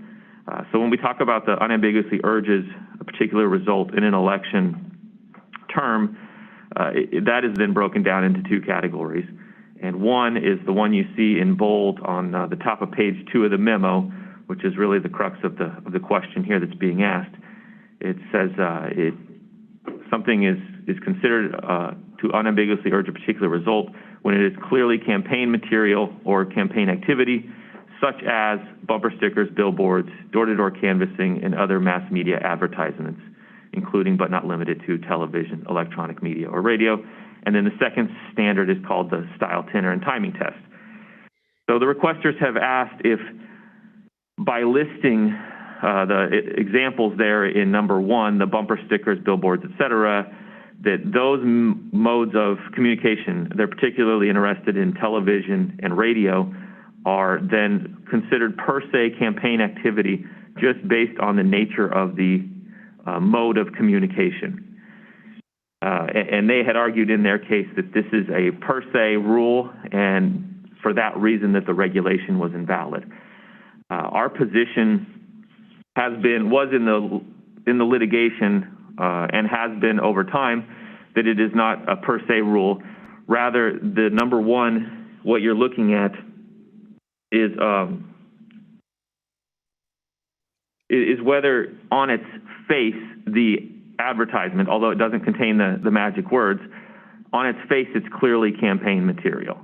And then the second standard is if it's not clearly on its face campaign material, then you look into the style, the tenor, and the timing of the communication to see if, based on those other circumstances, you would then deem that this communication unambiguously urges a particular result in an election. So in that way, it's not a per se rule, because the rule is it clearly campaign material? So a communication that occurs in one of these mediums that is not related to a campaign or an election would not meet that initial hurdle of being clearly campaign material. This has been the position of the commission. If you look at we've had 3 stipulations applying these regulations since 2009 when the regulations went into place. In each of those circumstances, the stipulation doesn't just describe the mode of communication, but it describes the content of the communication in making the argument that it is campaign material. Similarly, in giving advice on this issue, we have, in some circumstances, advised that TV was permissible so long as it wasn't clearly campaign material.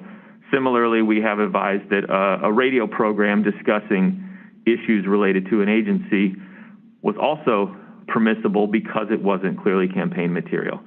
So the commission or at least the agency, has been fairly consistent over the years in how this has been applied, at least through advice and in the enforcement cases. This is how it's been described in our pleadings in the case that the Superior Court case just wrapped up. So with that, this would be the interpretation that staff would recommend that the opinion contain, which is that the regulation does not create a per se rule prohibiting the use or not prohibiting, but indicating that the use of television, radio, or bumper stickers or any of those items listed is prohibited. The standard is whether it was clearly campaign material, and those items are simply examples of items that are likely to be campaign material. However, you would still do an analysis of whether what you're looking at appears to be campaign activity on its face. So that has been the interpretation of the agency to this point. We would recommend an opinion, issuing an opinion that is consistent with that interpretation as more eloquently laid out in our memo attached to the agenda today. So happy to take any questions if we have any. Bainbridge, one question just off the top here. What's the timing like? If suppose we want to issue an opinion and we accept the recommendation that the opinion be consistent with our prior consistent, does that come back to us next month? Yeah, we could get it back to you by next month if that's the direction. Okay. Do other commissioners have questions for Mr. Bainbridge?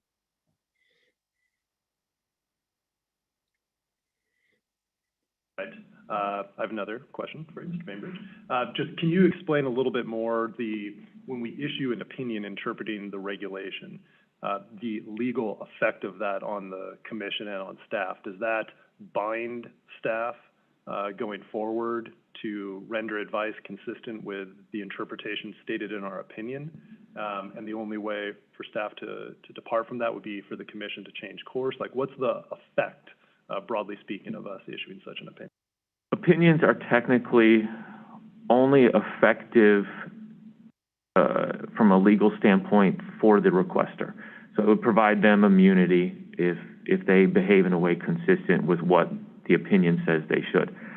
However, in practice, opinions have a lot of authority in guiding the interpretation of the law because it's an official opinion of what the law, the interpretation of the law by the commission. So they don't have they're persuasive, they're not, but they are largely persuasive on questions of law that are similar to what had been answered in the specific opinion. What about, just the opinion that we issue is binding with respect to the parties requesting it, right? And here we have two institutional parties requesting it. So California School Boards Association, their membership includes members of school boards. If I'm an individual school board member or an individual school board, and we do something consistent with what we advise in this opinion, they get immunity, or it literally only attaches to the CSBA? Yeah, well, the immunity would be specific to the circumstances. So this opinion, and often opinion requests are this way, they're not relaying specific facts. It's more of a general, how was the commission going to interpret this provision? So really, it wouldn't attach to anybody. However, I think it's very unlikely there'd be an enforcement action or even a civil prosecution of some sort brought that conflicted what the commission had said in their opinion. Thank you. Commissioners, any questions for Mr. Bainbridge before I turn to public comment? And seeing none, I would note we did receive one public comment urging us to grant the opinion request consistent with staff's recommendation. I think that came from Ms. Stricker with the League of Cities. Do we have any public comment, though, today on the phone line or digitally? Good afternoon. This is Allison Leary with the League of California Cities. You just mentioned our SPPC committee chair, Teresa Stricker, Lose you?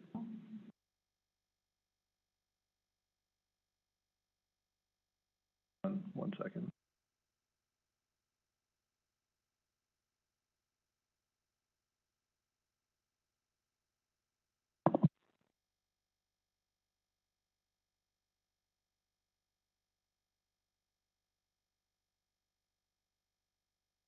Do we have any public comment on the line?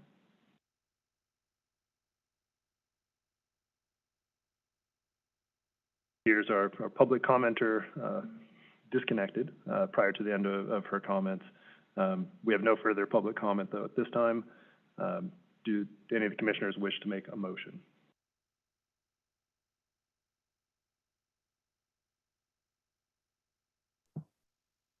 I will move that, Oh, go ahead. yeah, we adopt the recommendation of the team that we have an opinion that interprets the regulations at issue consistent with our previous interpretation. Thank you, Commissioner Baker. I will second that. Commissioner Baker, Aye. Commissioner Cardenas, Yes. Commissioner Wilson, Aye. Commissioner Wood, Aye. Chair Matich. Aye. The motion passes. Thank you. And Mr. Bainbridge, we look forward to this coming back in June. All right, we'll move now to item number 10. This is the update from our ad hoc committees, our standing committees. We had one committee meeting this past month. Commissioner Baker and I met as our Law and Policy Committee. I'd say we had a very informative presentation from Senior Counsel Ms. Harrison on behested payments. Provided some feedback and direction to her. That's an ongoing project that's scheduled to come back to the Commission in July. So we look forward to that. We also received an update from our Legislative Counsel, Ms. Nakano, and provided some direction in that area as well. With respect to this coming month, in June, Commissioner Baker and I, as part of Law and Policy, will be hearing an updated legislation report, as well as where staff is at on the pre-notice of our online social media regulations. We did. That's what's coming up. Commissioner Baker, did I miss anything or wish to carry It's very good. Thank you. Thank you. All right, moving right along. We are on item number 11, our legislative update. Welcome.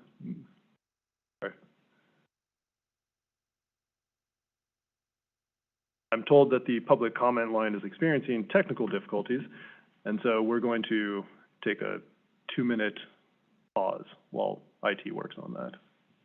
Hang tight with me.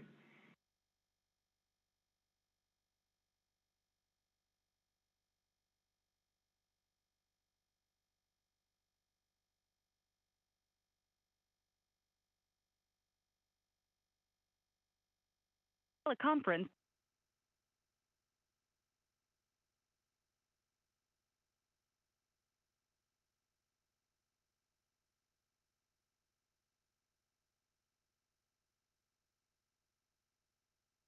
There are 1 participants on the call, including you.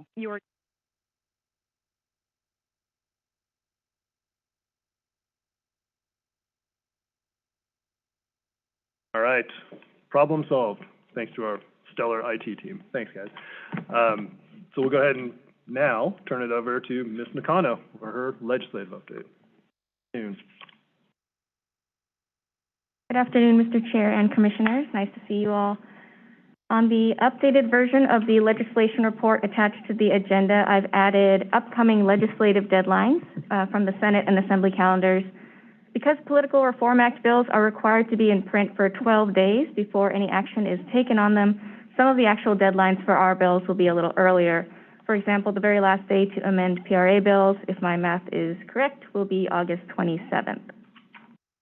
On to Commission-sponsored bills. AB 236 and SB 686 relating to LLC disclosure passed in their respective policy committees and both passed out of appropriations. SB 686 was on suspense in appropriations and was just heard this morning. The bills do have costs associated with them.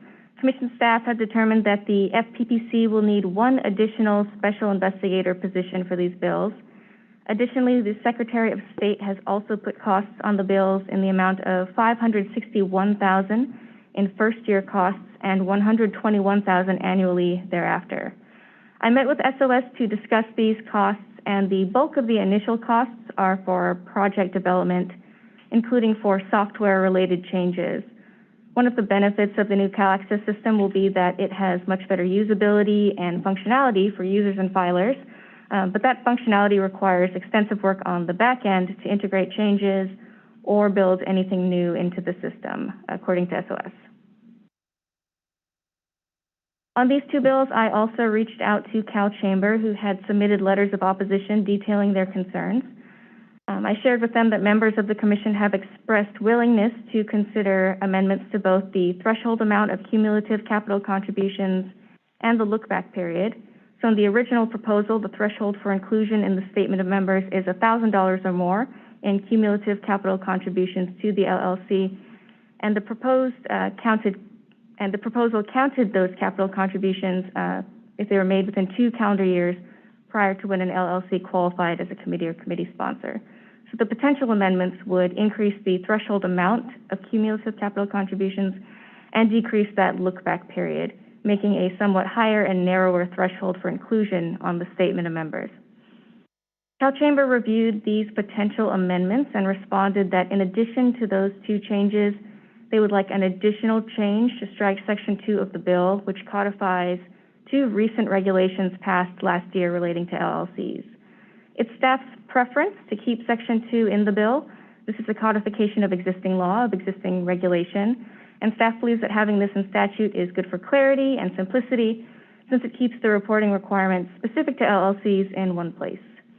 And again, this is just a codification of existing law, of existing regulation. In response to Cal Chamber's response, I was informed that the author for AB 236 submitted amendments to the bill taking Cal Chamber's changes, which were adopted on the floor today. So as of today, SB 686 and AB 236 are no longer identical. And I'll pause here for any questions on the 2 LLC bills. Quick question on the amendments to 236. Do we know what the thresholds were and the look-back period that were amended into the bill? The threshold, the monetary threshold is $10,000 from $1,000, and the look-back period is 2 calendar quarters.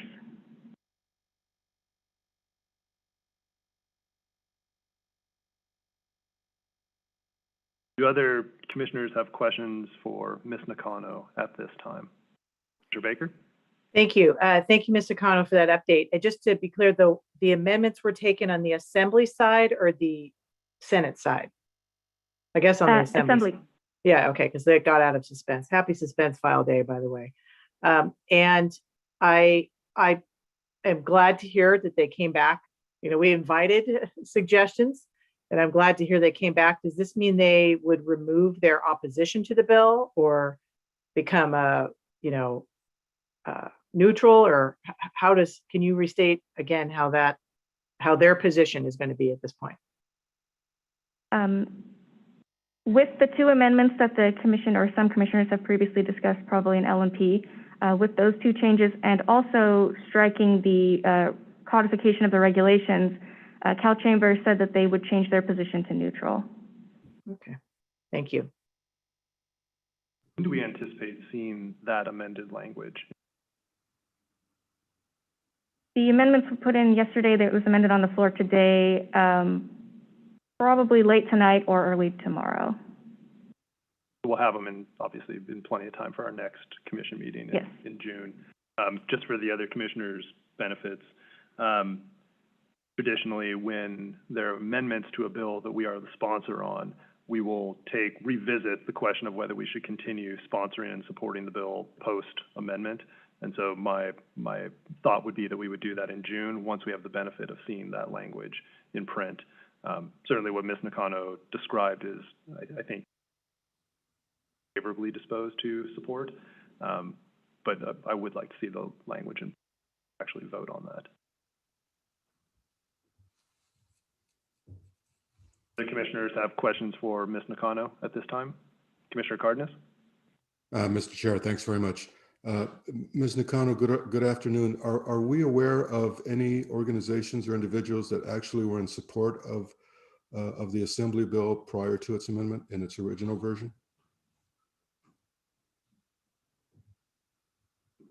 I believe the California Clean Money Campaign was in support, and the League of Women Voters.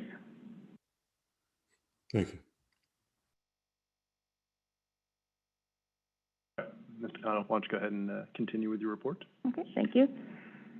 The remaining 3 priority bills for the Commission, AB 378 on gender neutral language, 1367 increasing penalties for egregious personal use of campaign funds, and AB 1590, the committee bill that includes the committee annual fee proposal. They're all moving along without opposition, and I've indicated their status in the legislation report. One note on AB 1367, a prior version of the bill included additional language that would require all recipient committees to maintain a single campaign bank account. There were some questions and concerns from stakeholders, and to keep the bill moving through the committee process, we removed that language with the intent of having further discussions with stakeholders. Staff has identified some of their concerns, but we need some additional clarification, so I'm working on arranging a meeting for that. And once I have a clear idea of their concerns, and hopefully some possible solutions, I will report back on that.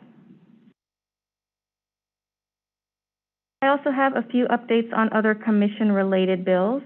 AB 975 relating to gifts and electronic filing for statements of economic interest has been amended to take commission staff's technical amendments to the section on electronic filing, so that is great news. The amendments came from our legal division, so they reflect our best drafting of this language. Electronic filing for SEIs is a proposal that the Commission has been pursuing this session, so thank you to the Assemblywoman for taking up this issue and accepting our amendments. For SB 459, relating to lobbying reports and issue advertisements, Commission staff has determined that the bill will require 3 new positions, 1 in the legal division and 2 in the enforcement division. The legal position is for the projected increase to advice requests, and the enforcement positions are for the increase to referrals due to increased filing and reporting requirements, and for the new issue lobbying advertisement requirements. For SB 752 relating to disclosure requirements on online political ads, Commission staff has determined the bill will require 1 new position in enforcement, and this estimate is based on the assumption that the existing limited term positions from the original Disclose Act will be made permanent this coming fiscal year. If they're not, neither enforcement nor legal would have the ability to absorb any additional work, and we would need additional positions.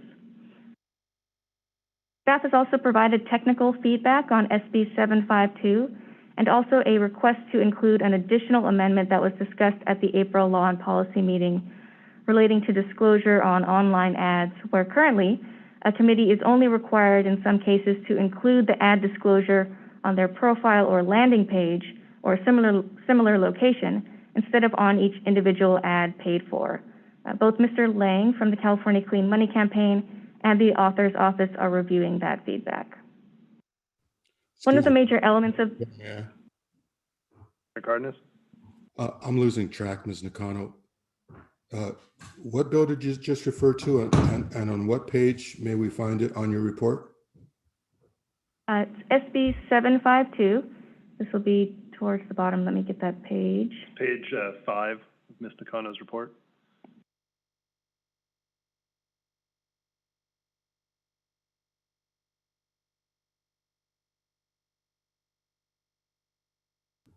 Thank you. Okay. One of the major elements of the feedback we provided for SB 752 relates to the work of the Commission's Digital Transparency Task Force. Based on discussions that the task force has had, including at their meeting last month, I think it's very likely that the task force will recommend to the legislature in their final report that a study be conducted about what makes for effective disclosure on digital political advertisements.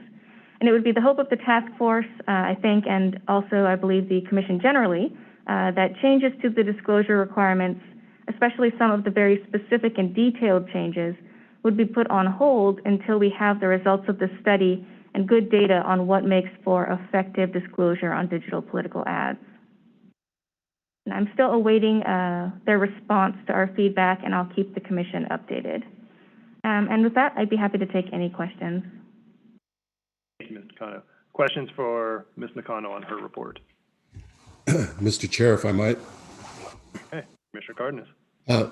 Ms. Nakano, identified under a bill unlikely to move forward this year near the end of your report is Assembly Bill 20. the so-called Corporate Free Elections Act. On what basis has this determination been made that it is unlikely to move forward this year? The bill was heard in committee, but it was held without recommendation, so there was not a motion to move it out of committee. So given the schedule of the legislature, it could potentially be taken up again next year as the second year in the 2-year session. But for this year, it got stuck in committee.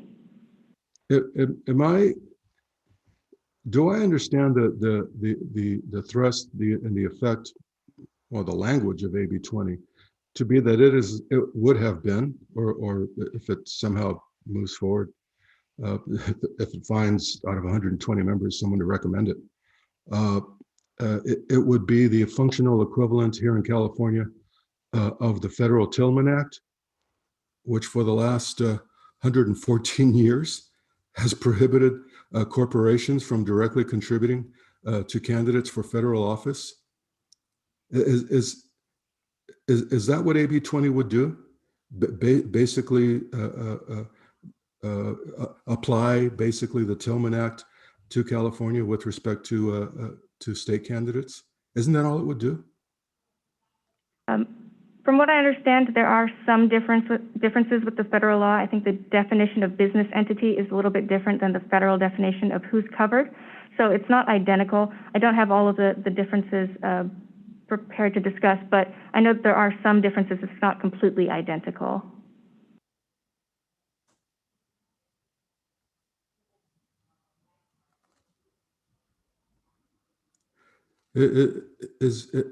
Is anyone else discomforted by this realization? The Tillman Act has been the law of the land since 1907. Now, in the last 114 years, individuals have innovated by creating things like political action committees, independent expenditure committees, and now no shortage of dark money entities. This is a rhetorical question for a different venue, but how can it possibly be that in the state of California in 2021 we cannot see fit to impose upon people seeking state office here the same type of prohibition that candidates for federal office have experienced for the last 114 years? I mean, is this not the Tillman Act? I mean, does anybody know what this is about? Pardon me, Ms. Nakano, I'm not trying to suggest that you don't, but it's a basic federal law, right? Coca-Cola cannot contribute to Joe Biden, not directly. They got to jump through a few hoops. It's very easy for them to do, right? But at least there are hoops. We no longer care even about hoops. Commissioner Cardenas, I think the first step for us may be to get additional clarity from Ms. Nakano about the scope of the bill. My understanding, and again, this was a while ago when she first, I think, described it to us a couple months back. My recollection, I thought, was that it was broader than what federal law provided for. And so before we start weighing in as a matter of policy recommendations, I think it might be helpful to just get a clearer understanding of the scope of the bill, if that's all right with you. Yes, by all means. And provide Ms. Nakano with some advance notice to do her homework on that one and come prepared to dissect the bill for us. In fact, why don't you add that to your list, Ms. Nakano, if you don't mind. I can do that. Thank you. Mr. Chair, if I might. Please, Commissioner Cardenas. I'll defer to Commissioner Baker. Please continue. No. It's going to be in a different bill. So if you had a question about that. Thank you. Okay, well, thank you. This is on this one. I know I watched the Assembly Elections Committee and when the bill was presented. And first of all, Ms. Nakano, you do a great job of representing us in these committees. So I truly appreciate that. And it was a very fiery committee. If you would like to do that, it's worth watching. But different sides are asking these very questions and are weighing in on it, and it doesn't cross, it's not strictly a which party somebody's in. So, and then I think there was also the bill analysis, and I can't remember, Ms. Nakano, if you may have provided that to me because I had requested the bill analysis from the committee. Obviously, we have a very competent team that can do our own analysis, but that's another resource as well that lays out some of the differences between what is federal law and what the bill purports to do and what the language actually does. So I'm just chiming in on that because Ms. Nakano does a great job of representing us in committee. It was a very fiery committee, and there is a bill analysis that if we wanted to read before her presentation to us in the future, it's good light reading entertainment. So. Thanks, Commissioner Baker. Commissioner Wilson? Yeah, just kind of expanding on what Commissioner Baker had referenced. I just don't have any specific questions, but I want to again thank Ms. Nakano for responding to emails, questions, also keeping us apprised of legislative matters pending in the legislature. So I appreciate all of your emails and updates that you provide prior to commission hearings. So thank you. All right, Ms. Nakano, anything further from your report? Oh, that's it for me. Thank you. All right. Any final comments or questions for Ms. Nakano? Mr. Cardenas? Ms. Nakano, earlier in your report, you identify certain areas where the commission had hoped to find sponsors for bills. One of them was in the area of greater transparency on lobbyist filings. What was done, if anything, about that? I mean, literally nothing. I mean, on the part of members, no one wanted to bite. We're still having conversations about that. We're hoping something happens, but we don't really have any updates at this point.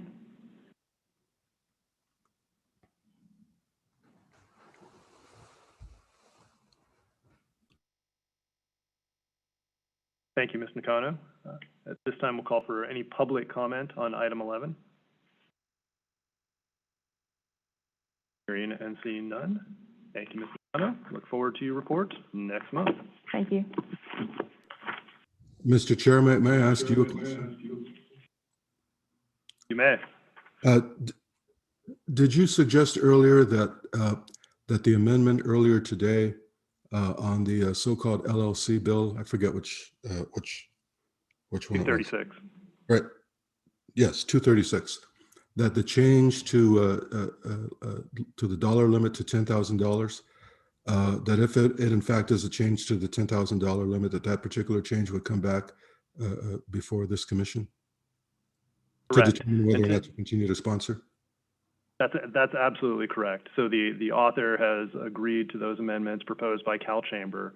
They've been put across. They are not available to us in print yet, so it'd be premature for us to take up that question today. But I would anticipate in June we would return to the question of whether we would want to continue sponsoring and or supporting that particular bill. Terrific. May I also ask if Senate Bill 459, which was scheduled to be heard in Senate Appropriations today, do we know anything about that, Ms. Nakano?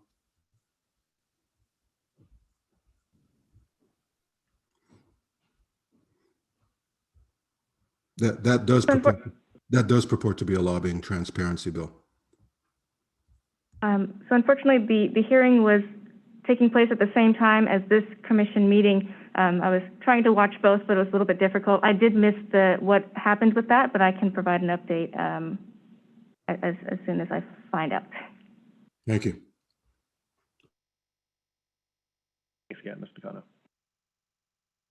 All right, moving to item number 12, our executive staff reports. And we'll go ahead and begin with Chief Brereton and the Enforcement Division report. Welcome back. Thank you. I would just like to add one thing to my report.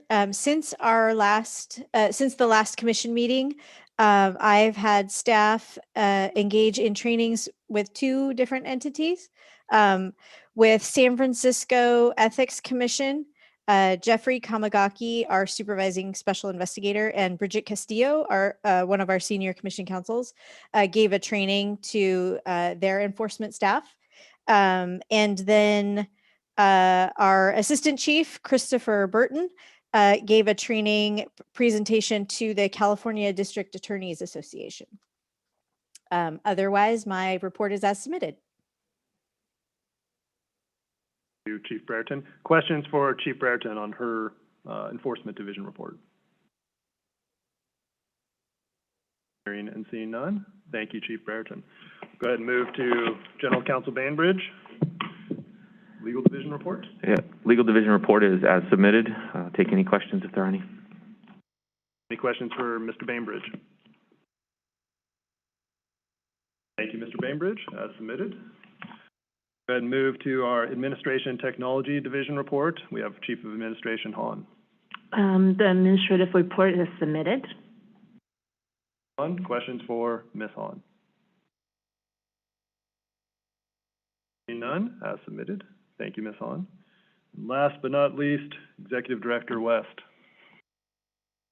Hello. So I have a couple of updates.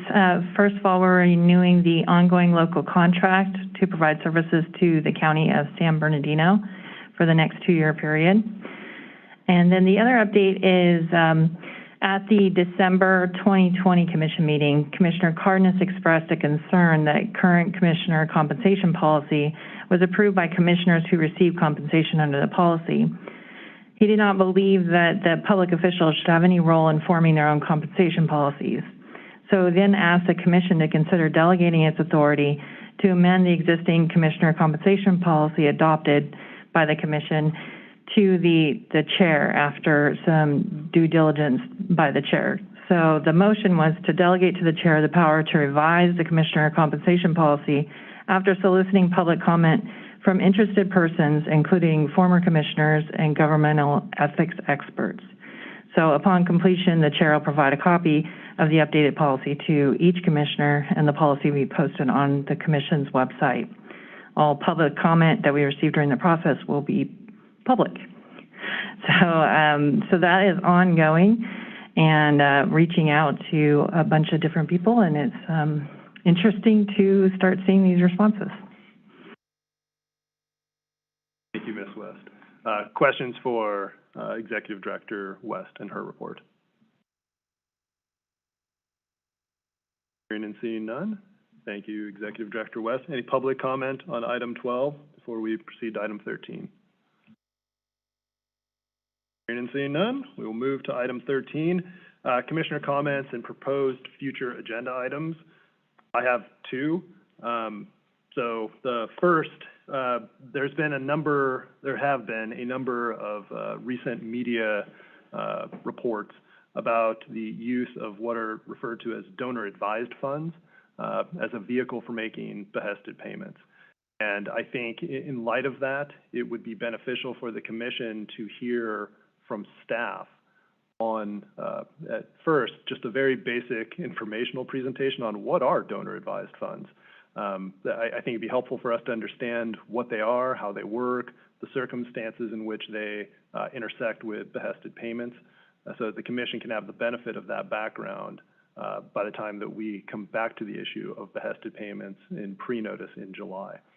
So Mr. Bainbridge, either in June or July, if staff could present, again, just some basic information on what are donor-advised funds, how do they work, and the intersection with our behested payment rules, I think that would be very useful.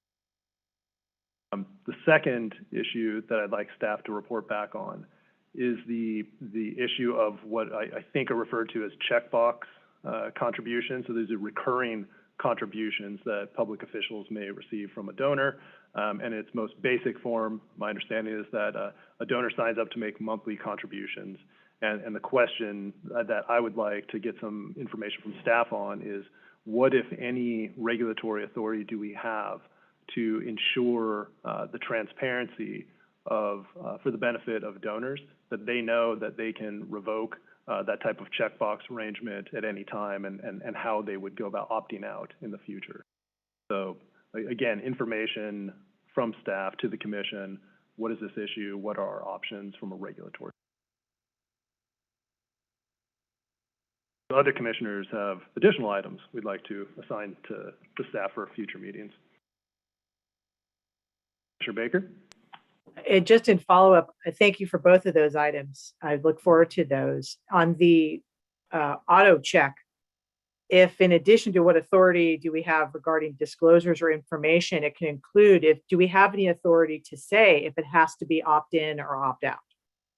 So one is a disclosure question, and I think one is, do we have authority to say you can't do that or you have to do one or the other? I would be grateful to know what authority we have under existing law.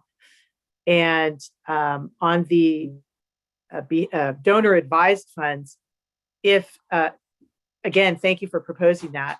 If it could, I'm sure it would also include how donor advised funds are treated differently than some other contributors in that world, how they contrast with them. So we can kind of get an understanding of that. I'm sure that would have been included, but I would be grateful for that in there. And the only other thing is this is a little bit, not at all in jest, but lighthearted.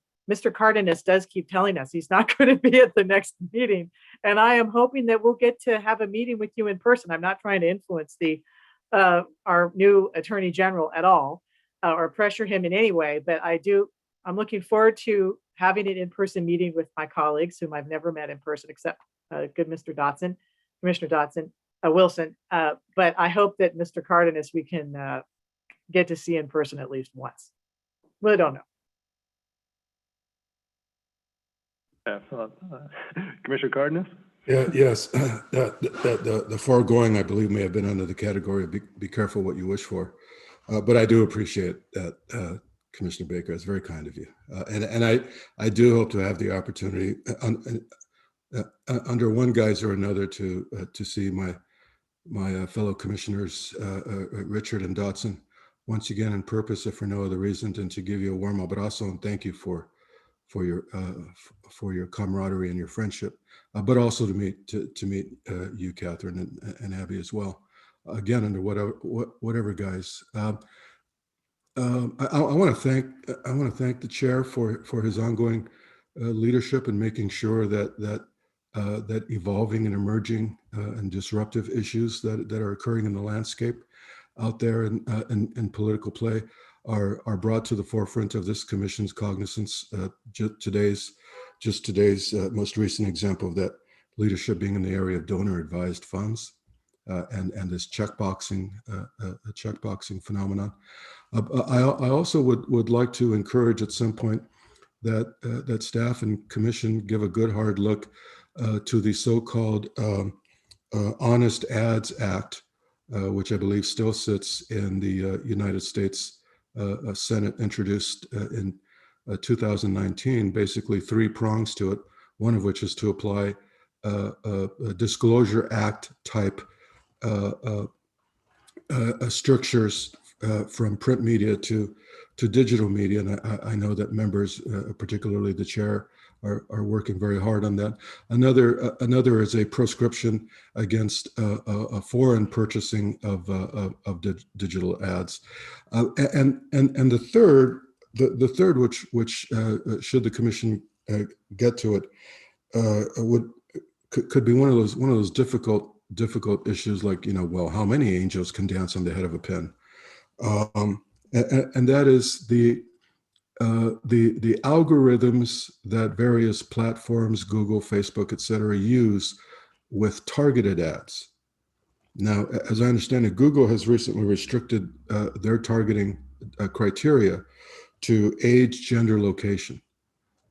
Other platforms use race and proven proclivity for a user to gravitate toward stories of a particular orientation. That may be fair game. That would get into content issues, but I also think that given how quickly things are changing, I think the time has come to at least have a discussion about how Californians are being targeted without their knowledge to put specific images and insinuations and directions in front of them and we don't know where it's coming from, and we don't know why. And it may be time to try to understand that. So thanks for your indulgence, Mr. Chair. Thank you, Commissioner Cardenas. And just to plug the work of the Digital Transparency Task Force that Commissioner Wood and I are on, the issue of targeting is something we've been talking about a lot lately, and it's something that is embraced, at least in part, in the draft recommendations that we'll be talking about tomorrow. So tune in, Commissioner Cardenas, tune in. All right, any other commissioners have, Commissioner Wood? Just since we're here in front of the public, I think I think that meeting got rescheduled. Tomorrow's meeting, did it get pushed a week? Am I wrong? We do have a meeting tomorrow, Commissioner Wood. We do, actually, yes. Okay. Sorry, I thought I saw that in my email. Nope, you're not off the hook. I'll see you tomorrow. All right, any further comments under item 13? All right, with that, thank you, commissioners. I will go ahead and make a motion to adjourn. Do we have a second? Second. All right, Ms. Linker. Commissioner Baker, Aye. Commissioner Cardenas, Yes. Commissioner Wilson, Aye. Commissioner Wood, Aye. Chair Maddox. Aye. The motion passes. Thank you all. Appreciate it. Commissioner Wood, I'll see you tomorrow. Yeah, apparently. What a mess. Thank you.